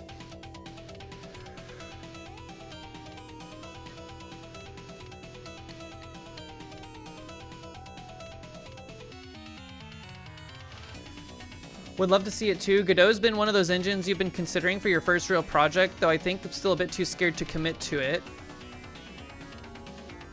As opposed to something like Unity, which is stinky, but you feel slightly easier to get into. If you don't have experience in either Godot or Unity, my hot take is that Godot is way easier to get into than Unity, if not from like just an installation and project boot up time standpoint. But they're both great engines. I prefer Godot because it is perfectly capable of doing the things that I want to be able to do. And that's the most important thing. If you have ambitions and you know what it would take from an engine for those ambitions to be met, just pick the tool for the job. There's not really like a better engine in various Like, there, nothing is intrinsically better than like the other tool. You just need to make sure you pick the tool that works for you. Me personally, I get like so overwhelmed with Unity. It feels so bloated and just like needlessly convoluted and complex. And I struggle more with the engine than I do like the game design parts of stuff. So it just completely turns me off playing or like working in it. Godot is like really easy for me to spin something up in.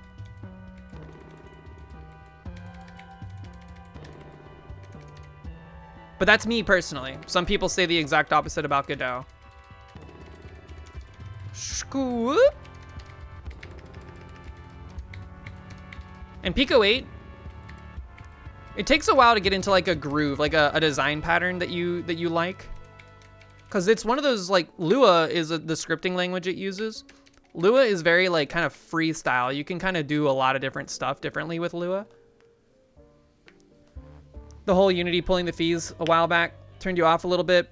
Yeah, I remember that being a pretty big controversy, but I think ultimately, like, it doesn't matter too much because, and I'm not trying to be a Debbie Downer or whatever, but like, most people's games do not sell enough for that to matter. But it is worth like seeing the behaviors of the company that runs the engine, understanding what their like higher level motivations may be for the engine, like in comparison to your own aspirations and all that stuff. So it's worth keeping track of that stuff. But I feel like, I don't know, I don't get caught up in the engine drama like some people do. Not to say it's not important, but I think people should just make stuff if they want to make stuff. Okay, what were we doing? We have the game over screen. We need another prompt. We need to make a new, let's print.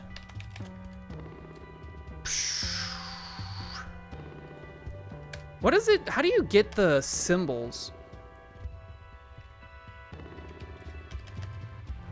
Is prompt a keyword? I don't think it is. Press. Capital. It's a capital letter of some variety. I don't remember. When you do shifts, like a capital character in Pico-8, it actually converts it to a symbol if it has a corresponding symbol, because the resolution of the console is so small, 128 by 128, that the font is the same size no matter what. That's why working inside the code editor for Pico-8 is a nightmare, and I use VS Code instead. But it doesn't have like an uppercase and lowercase.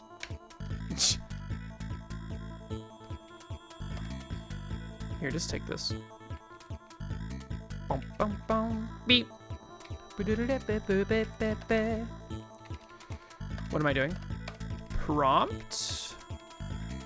And then put this at 60. I guess we'll do 64, yeah. Just for now. I don't know what... Oh, there is a capital. Not all of them are. Not all of them are, as far as I'm aware. What's the symbol? Is it this?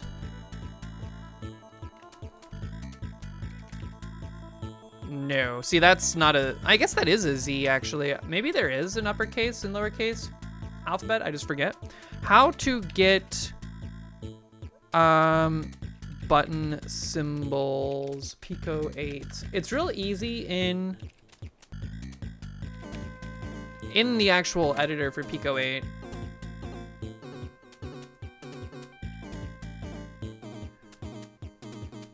Shift arrow button.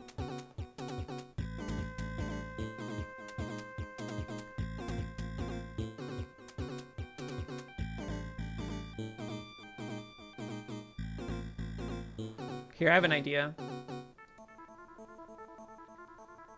Could these games be exported and played on a Game Boy? I don't know about a Game Boy specifically, but I have a Miu Mini Plus, which is an emulator console, and the Miu Mini Plus supports like native Pico-8. Like it's a little bit of a process to get it installed and whatnot, but you can run like that entire Explore functionality if you have internet connectivity, which my Miu Mini Plus does. And if you don't have internet, you can still import cartridges and stuff into Pico-8 if you have it installed. So for example,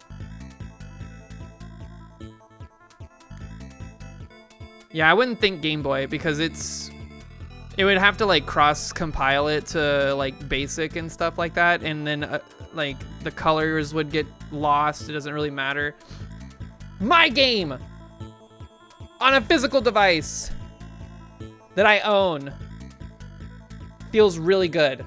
This feels amazing. I can't wait for this game that we're working on right now to be on this thing. That's why I'm like, that was primarily the like driving motivating factor for actually starting this project at all. Okay. How to get symbols.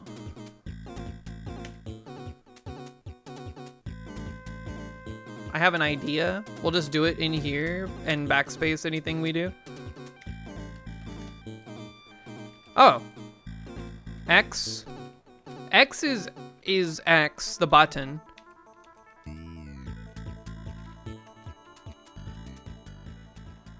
What the fuck? These are mapped so weird.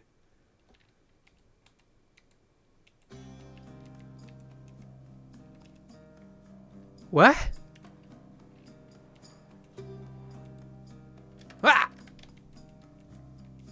Give me the Z button, which is actually just the circle button.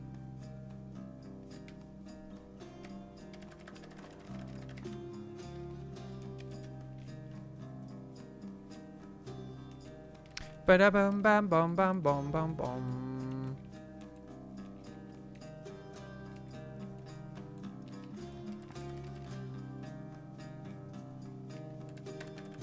Yeah, I think Pico-8 is stronger than any Game Boy. Like it has more like processing power in general. Like what was the FPS of the Game Boy even? There it is. It's just O. Will this work? If I do like Shift O, will that work? Fudge. How do I get it to work in this? I don't remember how. It was 60? Really? Wow. Pico-8 is locked at a 30 FPS. How to get shift symbols in Pico-8 VS Code.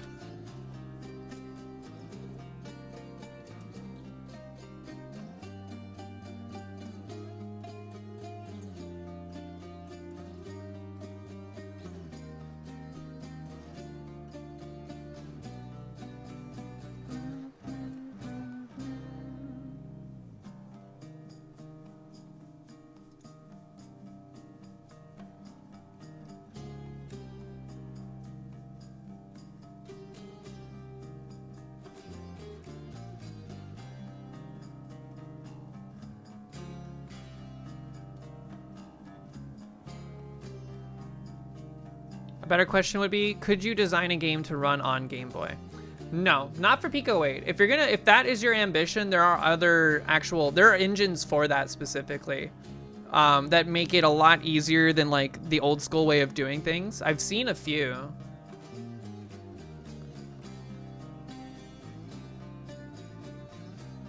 How do I get this? Hold on.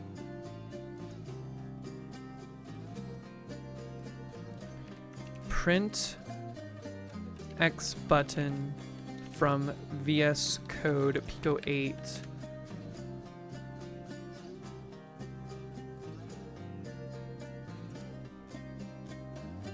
This is so annoying. Hold on. You're not familiar with Lua, but you're taking a sneak peek on it. You're hearing things about its flexibility with regards to paradigms, stuff like functional. Yeah. I like functional programming, but a lot of the behaviors you see in this are kind of like object oriented. Like I'm treating these tables that you see. This is a table in Lua is what they call it, but it can be like a container for anything, even functions. So that's why it's like, it feels object oriented in that way. It's a good language. Like it's easy to pick up. It's very bare bones. So you have to do a lot of kind of like heavier lifting stuff on your own, which is kind of nice in its own way.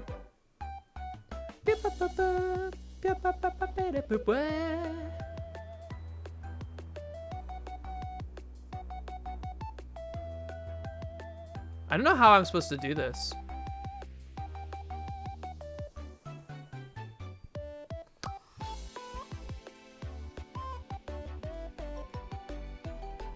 Symbols, Pico-8.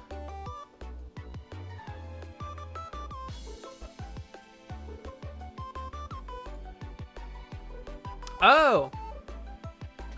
Is this what I have to do? It's like an escape thing?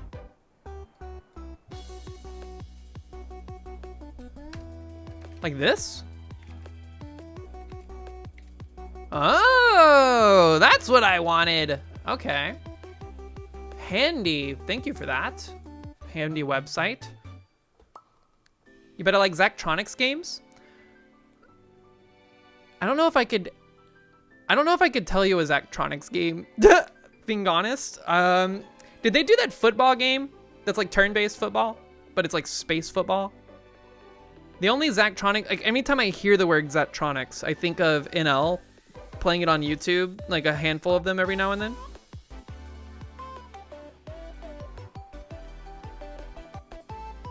Just out of curiosity, are there any big game engines you know of off the top of your head that has very good integration with that? I don't know. I wouldn't. Not really. I don't know any off the top of my head personally. But I've only dabbled in like pure functional programming. Usually a lot of the languages where I try to employ it are like multi-paradigm, kind of like Lua, you know, like JavaScript or whatever. I've been flirting with the idea of learning Haskell, but I'm scared.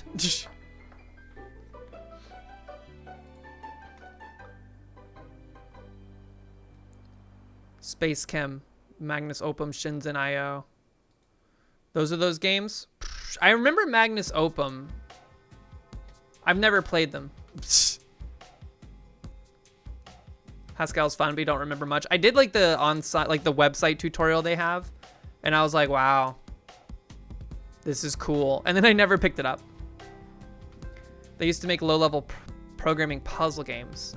Got you. I remember that felt like a stepping stone. I don't know who anybody here like who's familiar with NL. I figure like a large portion of you are, because he's just huge on this website. But I feel like he went through a phase where he played Zachtronics games, and then he was like, I'm gonna get a Unity developer like certificate. So that's like, that was an arc that he did. And then I think he even got like a minor in computer science at one point, and then he totally stopped doing any of that stuff.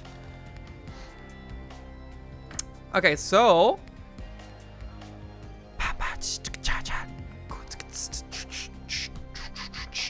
let's do this.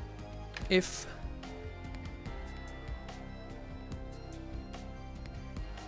not a lot of stuff runs on it. Yeah, that was like another part of it. And also like where I work professionally, we're pretty picky about incorporating new code, like different types of code bases.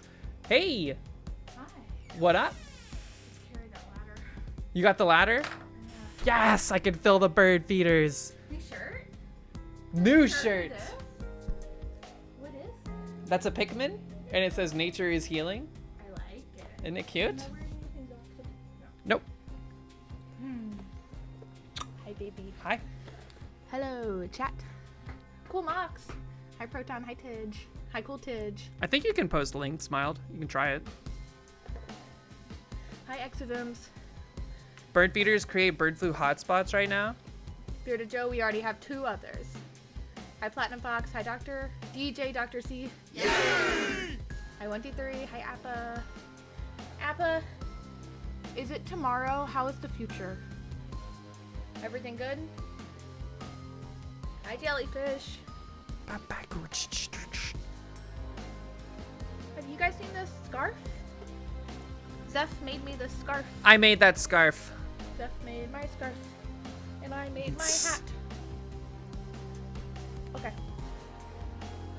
Getting colder, so it's good. See, that's the opposite of what we want.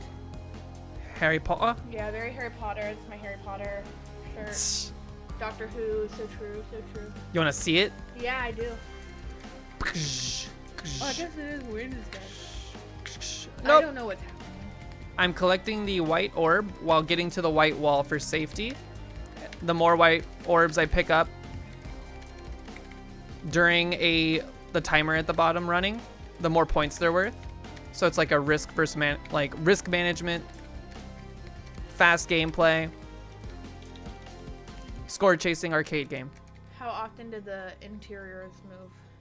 They randomly shuffle between currently 5 different variations, but I'm going to have Do they have more. a timer? Yeah, they shuffle when that bar reaches 0. Sometimes. Sometimes they pick the same one, so it ends up looking like nothing happened. But if you're on a dangerous wall, which are those purple ones, you die. Yeah. I'm gonna die. No, I'm not. Okay. Okay. Bye. Bye. I love you. Bye, chat. Scoop. Say what? I did already, but I'll do it again. Mox was telling me to remind you all about the book club this Saturday. If you have any interest, we are reading Project Hail Mary. It's the 2nd book in the book club thus far. Whoa, that was close. Just stay safe. Just stay safe. We can sit here as long as it takes. Never mind, we were on a dangerous wall. I wasn't paying attention. Sheesh. 91 dashes for 134 score. That's pretty good. Press that to continue. So here's what we'll do. In here, for now, we'll just say if button P4, which is the button we're telling them to press to continue. Restart the cartridge. And I think we're already running the update, so... Oops. This needs extra set of parentheses if we're going to do a single line like that.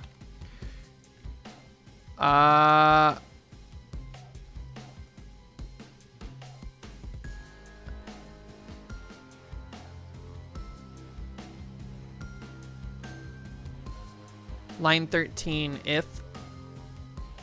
What do you mean?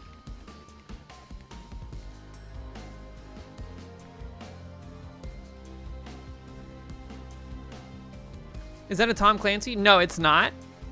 You only read Tom Clancy books? Oh, I didn't save it. I did save it? Unexpected symbol? Do I have an extra one that I'm like just not seeing? Here.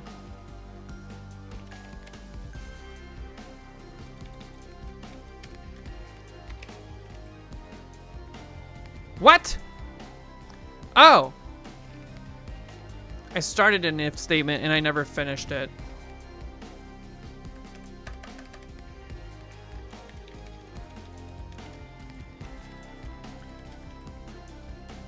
Okay. Okay, so now we can restart the cartridge from that screen, which is not the end state we're looking for, but it's better than being stuck there and having to like hit the Control R to run the cartridge. Oh, another cool thing about Pico-8 that I have not said anything about. When you make a game, let me see if I have one laying around.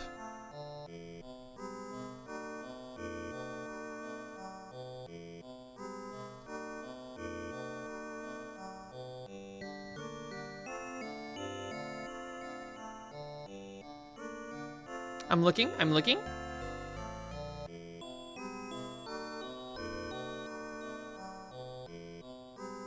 Hold on. Actually, I know where I can find this.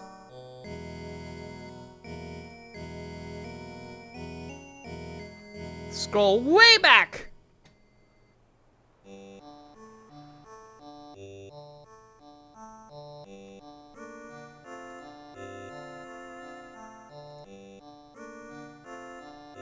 So this is something that is made when you make a Pico-8 game. It becomes an actual cartridge, like a PNG of a cartridge. This PNG actually contains all of the code for the game. So if you launch Pico-8 and you have this image stored somewhere on your computer, you can actually drag and drop it onto Pico-8 and it will run it.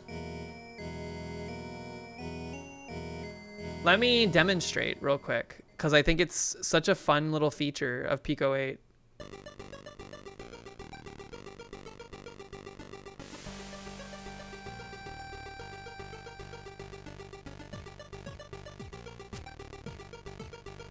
How does it encode it? So it's a png.p8 file, or maybe it's a p8.png, I don't remember. It knows how to like deconstruct it if it's like endpoint is the same. Yo, Emily and things, what's up? How are you? How was your stream today? Hope it was good. Here, give me 1 second. I think I have it now. I'm gonna close Pico-8 for now, and then I'm gonna relaunch it here in a moment.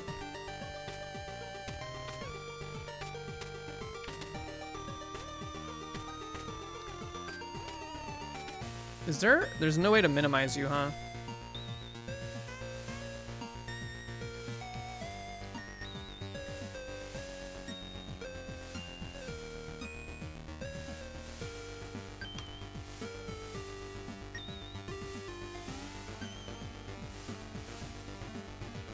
How do I, is there a way to do this? Hold on.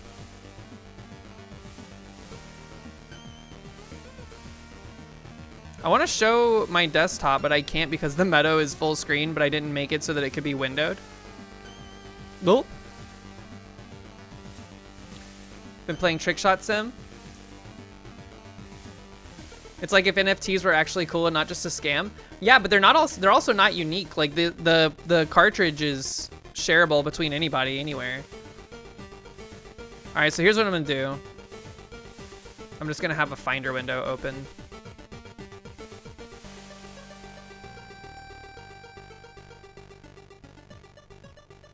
Okay.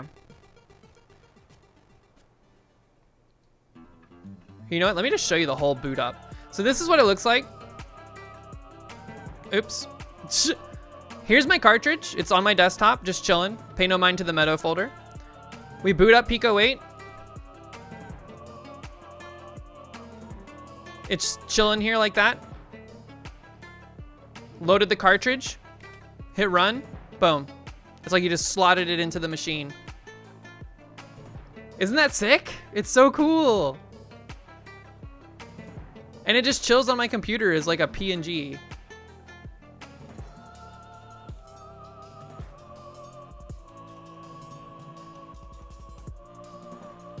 It's so cool. Slap this on a flash drive. All right, let's get the code base back to where it needs to be. Scoop.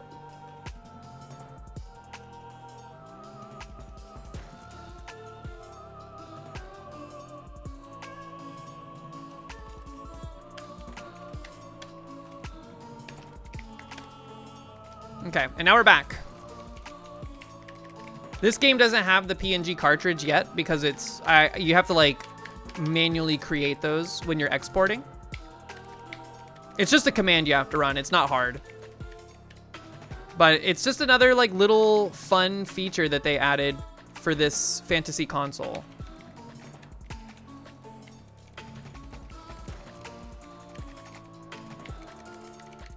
Sorry, I'm getting distracted. Are they hiding? Well, hold on. Let me look at something.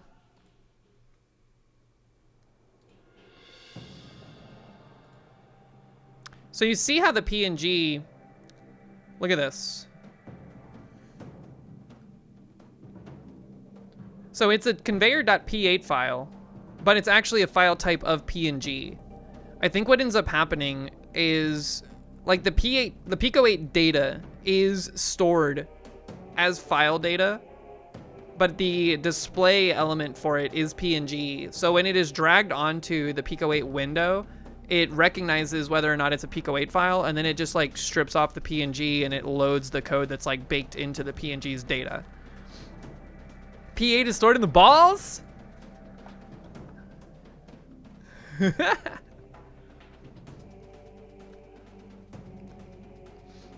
So what do we do to make this better? Well, let's start by finishing off this. This is going to be self.cause equals collision. Let's make the message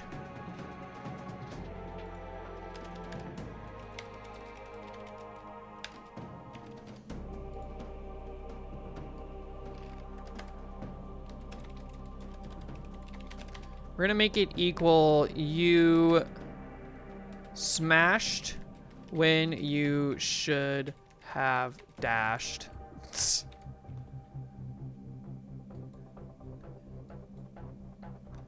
If the cause was orb, what should the message be if it's the orb? If self.cause equals timeout.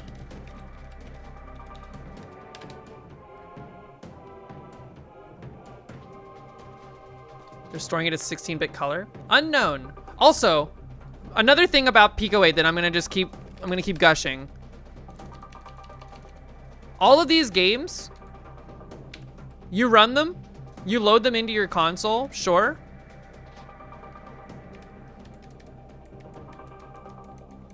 You're playing. If you see something interesting, you want to know how they did that. How do they do that? How are they doing this? How is this possible? How do they manage something so amazing? Well, guess what?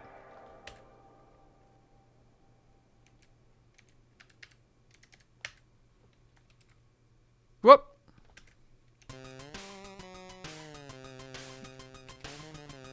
Hold on.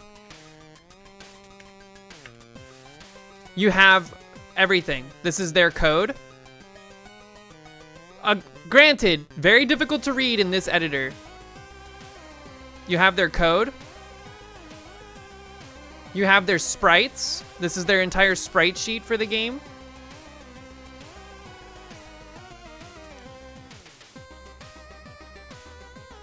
Everything is open, yes, it's wide open. Unless you make a binary. If you make a binary that is not launched through Pico-8, but instead like an encapsulated Pico-8, you can't easily look through that stuff. Of course, you can always decompile stuff or whatever.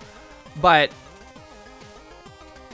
if it's in the Pico-8 BBS system, shareable for everyone to see, you can see all of it. It's a great learning tool. All of their sounds, all of their music in here. You want to know how to do, like, how did they manage that in Celeste? This is one of the things I like to show off. Let's search for Celeste. There's 1,000 Celeste clones on Pico-8 because people just take Celeste, the original Celeste that was made, and they do like little inspiration, like Perishers, like a mod, Violet's a mod, Forever Red, Caroline, Old Sight. A lot of these are just Celeste clones using like the platforming mechanics of Celeste original, and then making their own like mod essentially of it. So this is Celeste, original Celeste.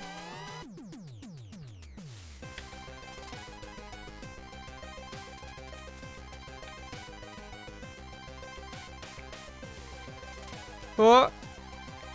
It's hard on it. Hold on, let me play with the controller. Wrong button? Okay. How do you dash? Oh, I see.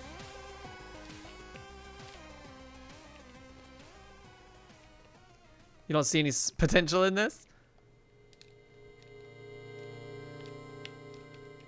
Oh.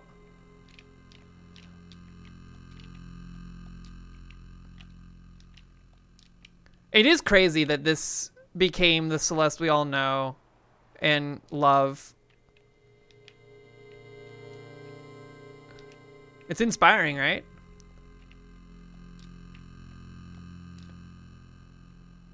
So we can't dash on this one until we get the Straub. No! Quick!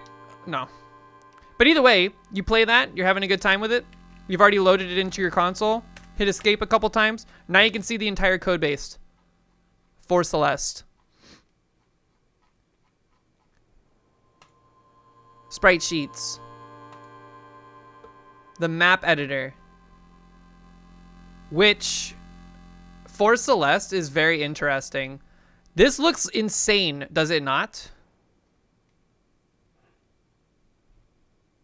That's because it's all information that the game uses to build levels based on colors. Isn't that wild?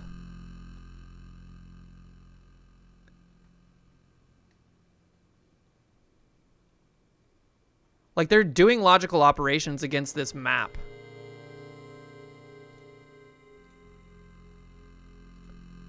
There's flags on some of these sprites so that the logic knows what to do in events where you collide with it or something like that. It's like a common behavior. You can see they're doing different flags for different things. It might even be like rendering layers. It depends on like how they've organized the code. It's like this is very complicated. And I think there might be some multi-carding happening in this one. So you can have a game in a single cartridge, right? But then you can also tell that cartridge to load like a second cartridge behind the scenes. So for the player, it looks like an invisible transition or like a loading screen or something like that. But what it's doing is it's taking cart 1, swapping it for cart 2, and then continuing the game on. So you can have up to 32 carts in an exported game for Pico-8. That's like very complicated, and you don't see that very often because a single cartridge can do a decent amount on its own, right? But it's cool. I really like Pico-8. I think it's one of the coolest like little game dev platforms ever made. It's much simpler than you thought. They just use the same hidden bits as normal image storage trick, but they store 2 bits per color channel. If you're unfamiliar with this, or with it, they just overwrite the 2 least significant bits of each channel, which gives them 32 kilobytes of space. Interesting. I don't know much of what you just said, but I think I get the gist.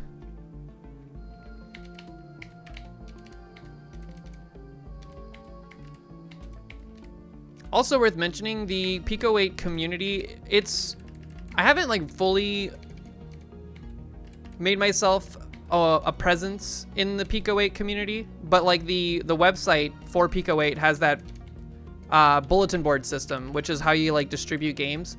It also has like a built-in forum and stuff like that, so you can communicate, like talk with other Pico-8 devs, like get feedback on your games. Everyone's super nice, and it's like very supportive.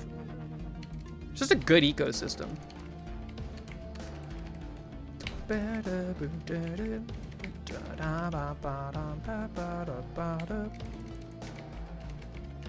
And it feels like weirdly timeless. You know what I mean? It feels like this could have been like a console that really did exist at one point in time and was popular like to the masses.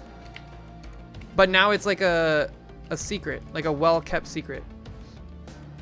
123, thanks so much for hanging out. I hope you have a great rest of your evening. Gulp.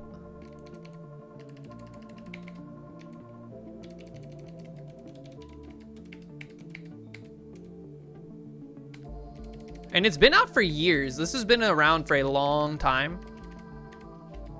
So games aren't coming out as frequently as they used to, but there's a huge backlog of stuff to look through. Cool things that people have done.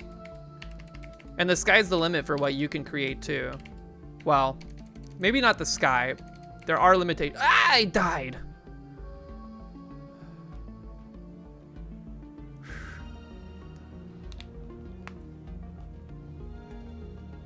If the timeout message,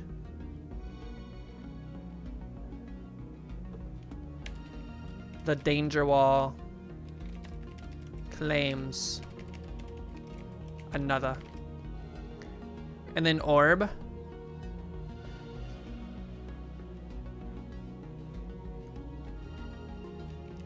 the orb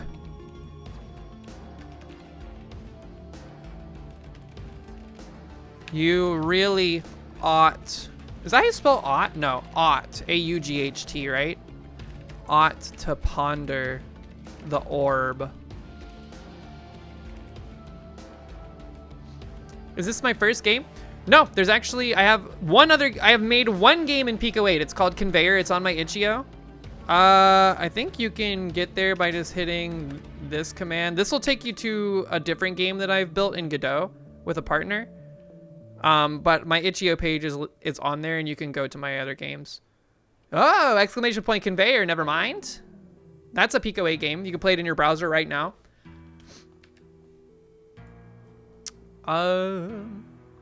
That one came out earlier last year. And then I started working on this one like right away.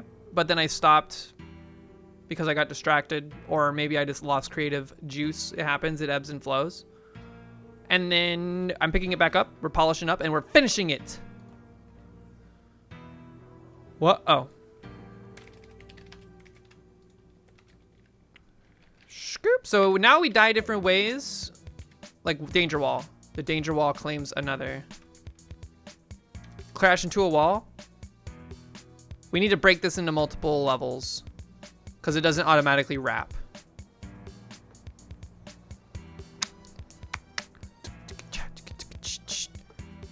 Okay, if that's the case, I do...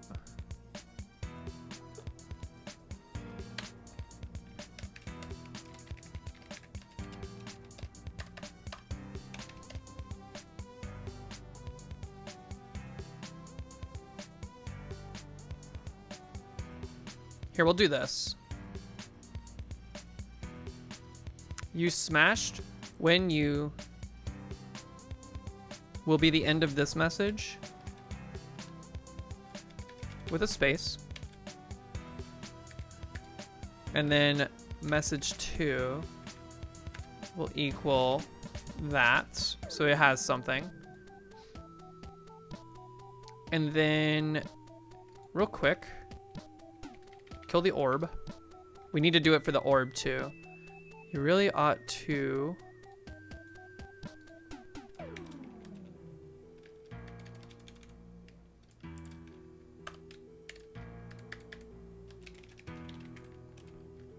ponder the orb. So now this will look different, but we're not printing out message 2.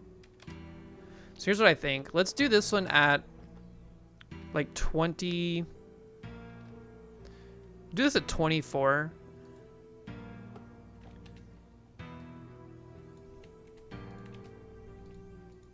And then we'll just say if message 2, which means there is something assigned to it at this point because they're both starting as null, or nil, I should say.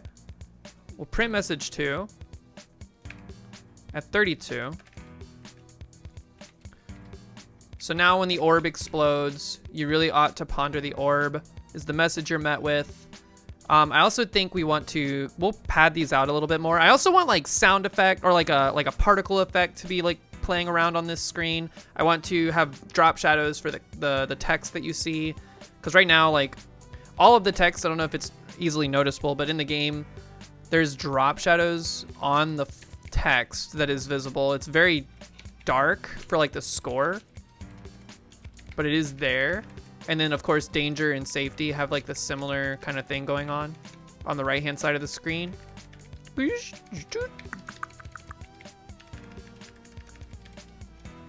But it makes a difference. It looks way better in my opinion to have drop shadows. And it's an easy thing to do. We just have to print it twice.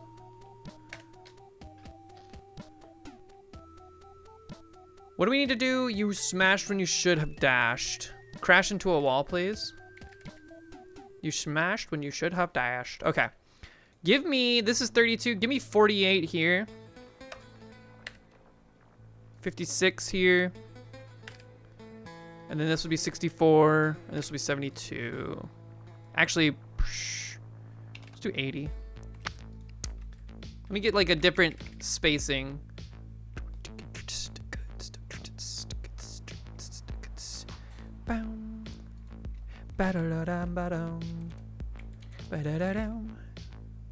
Okay. And then dying on the wall.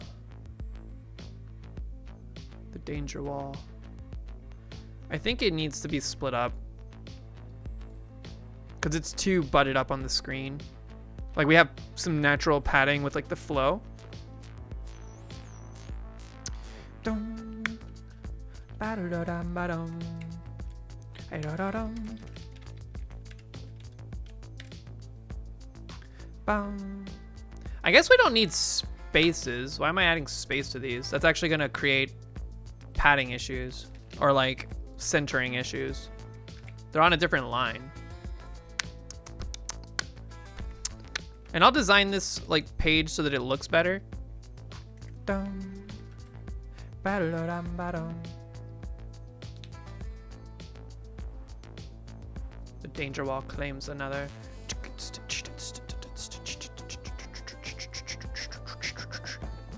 Let's add the drop shadows I was just describing. Pretty easy to do. We just need to add additional prints. And this will be +1 on the x-axis, +1 on the y to put it in the bottom right, like down and to the right 1 pixel. Actually, just do it this way.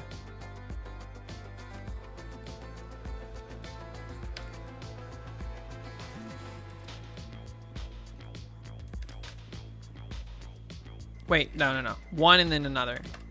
So this is the grouping? Okay.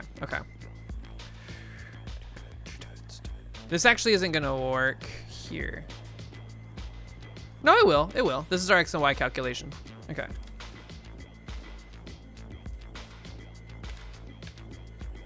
That's fine, and then we gotta double up this one.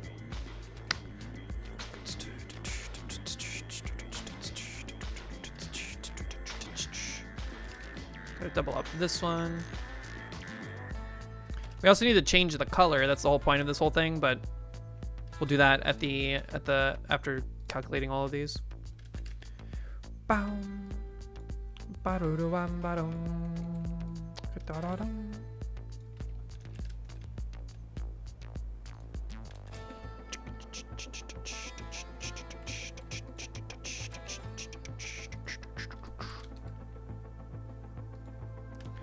All right, so all these that have like a +1, we need to make, I'm gonna put them at color 2, which I think is that dark blue.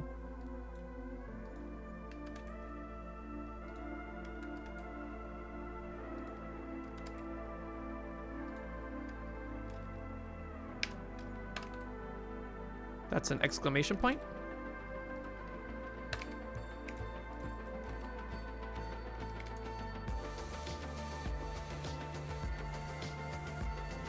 Oh, it's the dark red. Is 3 the blue? I actually kind of like the way this looks. I want to keep that on the continue, so it's like a call to action. But I think for this, we'll make the others blue. Which now I think is 3, if I remember right. Ew! Is it 1? I don't dislike the green in general, but not for this. It must be 1.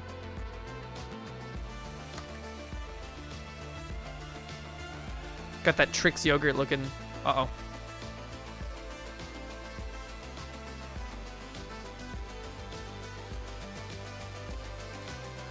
There we go. Okay.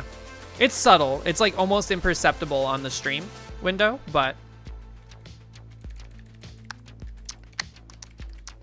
you can see it on the screen. Pretty dramatic. All right. And if we have elements in the background happening, like a background particle effects or something like that, it will protect the stuff above it in some ways, not all the way, but you know what I mean.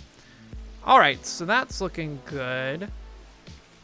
That screen is like blocked out decently, but I do think we need to paint.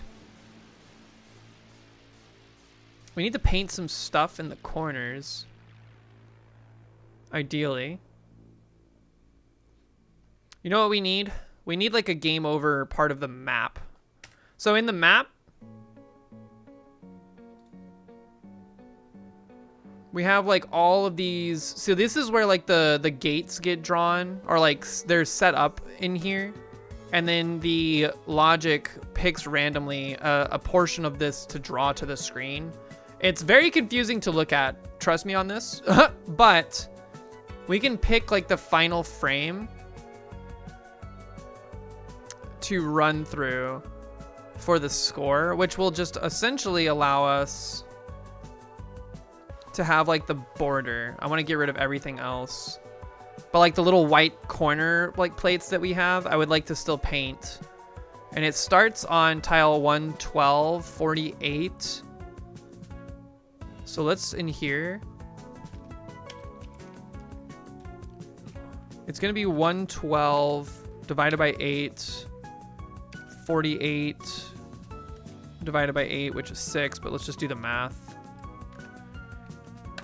You have to divide it by 8 because these are like 8 pixel wide quadrants, and I'm just going off the coordinates we have at the bottom here. You know what, hold on, before we do this, we have to save our changes in Pico-8 because it'll get very finicky if we don't. There'll be like a Pico-8 thinks one thing, VS Code thinks another thing, and it doesn't like it. So now let's go back. Map. And we have to specify again these X and Y positions. What was that, 11248? 48 divided by 8. And then X2, Y2, I think is all we have to do here. And this is gonna be 127.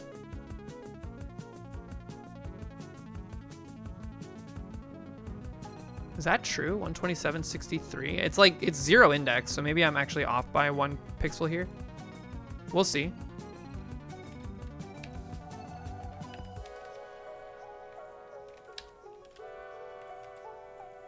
Is that even how that works? Where am I drawing map elsewhere? I can't remember. Yeah. Oh, wait, it actually only takes 2.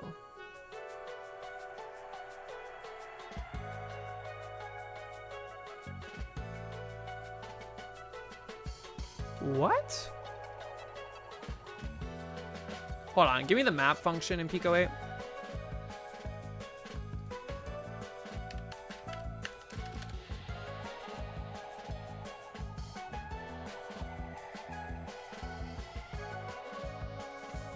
The column location of the map cell in the upper left corner of the region to draw, where 0 is the leftmost column.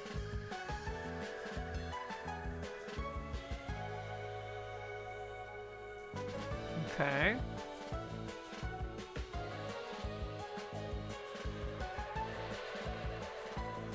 Maybe you just need to provide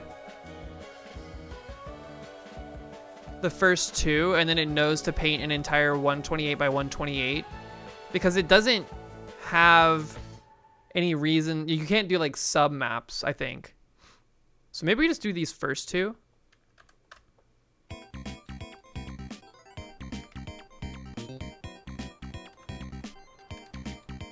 Ah! Okay, something's obviously wrong.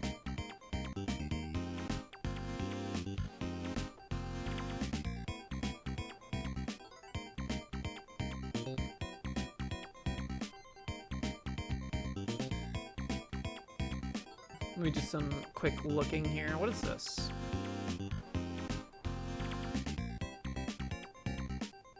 Ooh, neat.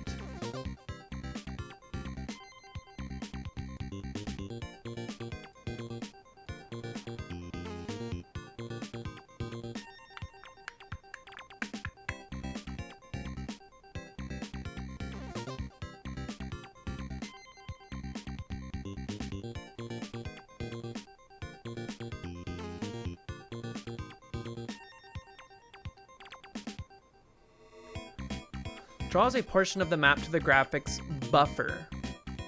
What if I undid what we did there? Let's try this real quick just to see. Okay, it shifted things around, but it didn't do what I thought it would do.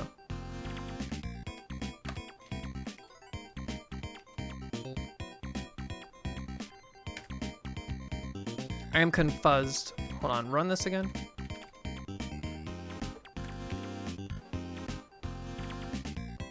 $112.48. Does it need the actual pixels? Maybe that's the problem. Let's just do 128, no division here. I thought I had to divide. Oh, no division, my bad. don't know why I thought that needed to be divided. Maybe it's because... no, I don't know. Either way, there's our border. Looks like everything needs to be shifted down just a bit if we want to like center it on the screen perfectly. We could we can be finicky with this all day long.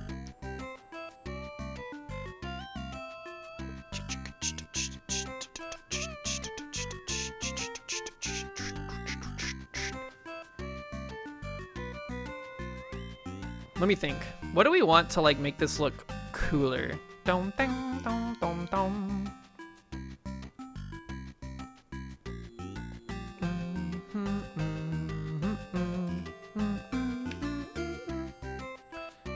4P in all, no.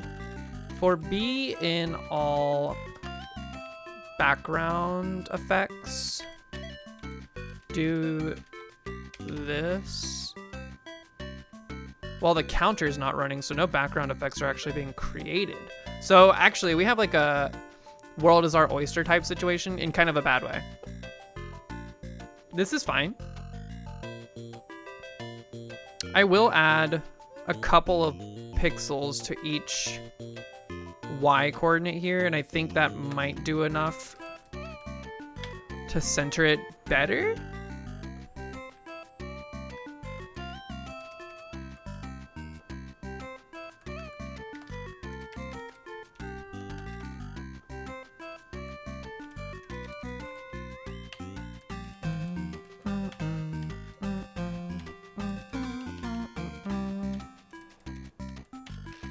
Center it vertically better, I should say.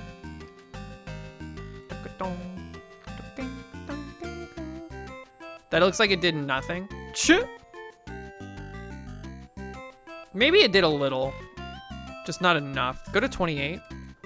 28, 36, 36. Whoops. Not 367. It's gonna be 52, 52. 58, 58 will be 60. This will be 68, 84. And then we'll just leave this. Yeah, this is good enough. Okay. And then we need to do something to decorate this screen, ideally.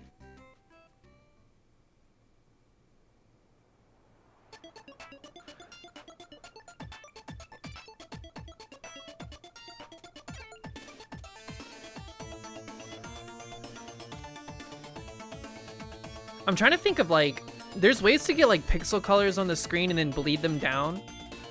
There's a lot of different things we could do here.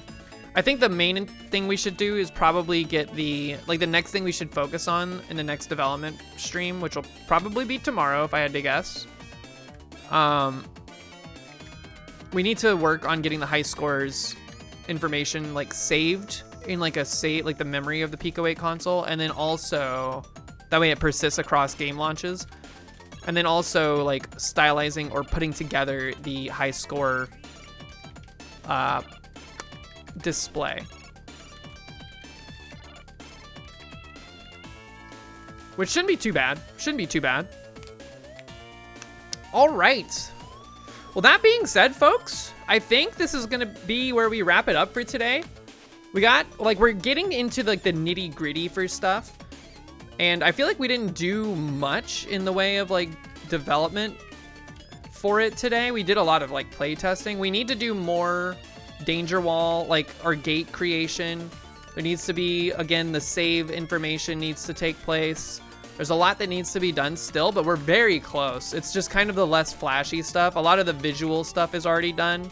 We just got to get the menus, the less exciting things done, and then we can publish this bad boy. Oh, of course, we also need to get sound effects and music loaded into this thing. But either way, Appa, keep me posted. Folks, I will be live again tomorrow, 5 p.m. Eastern Standard Time. I hope you guys have a great rest of your evening. I'll see you in the Discord. I'll see you next time. Let's send you over to somebody who's live. Who are we going to? Yeah.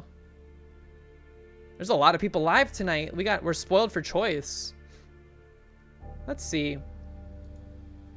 Oh yeah, you're just about to head out and grab some food before a Stardew Valley session with your friends happen? Yeah, have fun with your Stardew. Hope it goes well. Whoa, where'd my stuff go? Yeah, thanks for coming by again. It's good to see you. I'm gonna send you over to It's-A-Me Amy. Looks like she's playing some Baldur's Gate 3.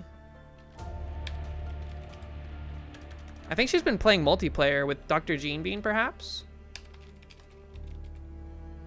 It's-A-Me Amy. Everybody have a great rest of your evening. If you have questions, feel free to ask them in the Discord. I'll do what I can to answer them in regards to like development and other stuff. Gene and Sass, holy.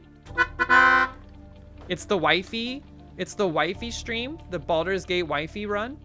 Have a great time, everybody. I'll see you next time. Bye-bye.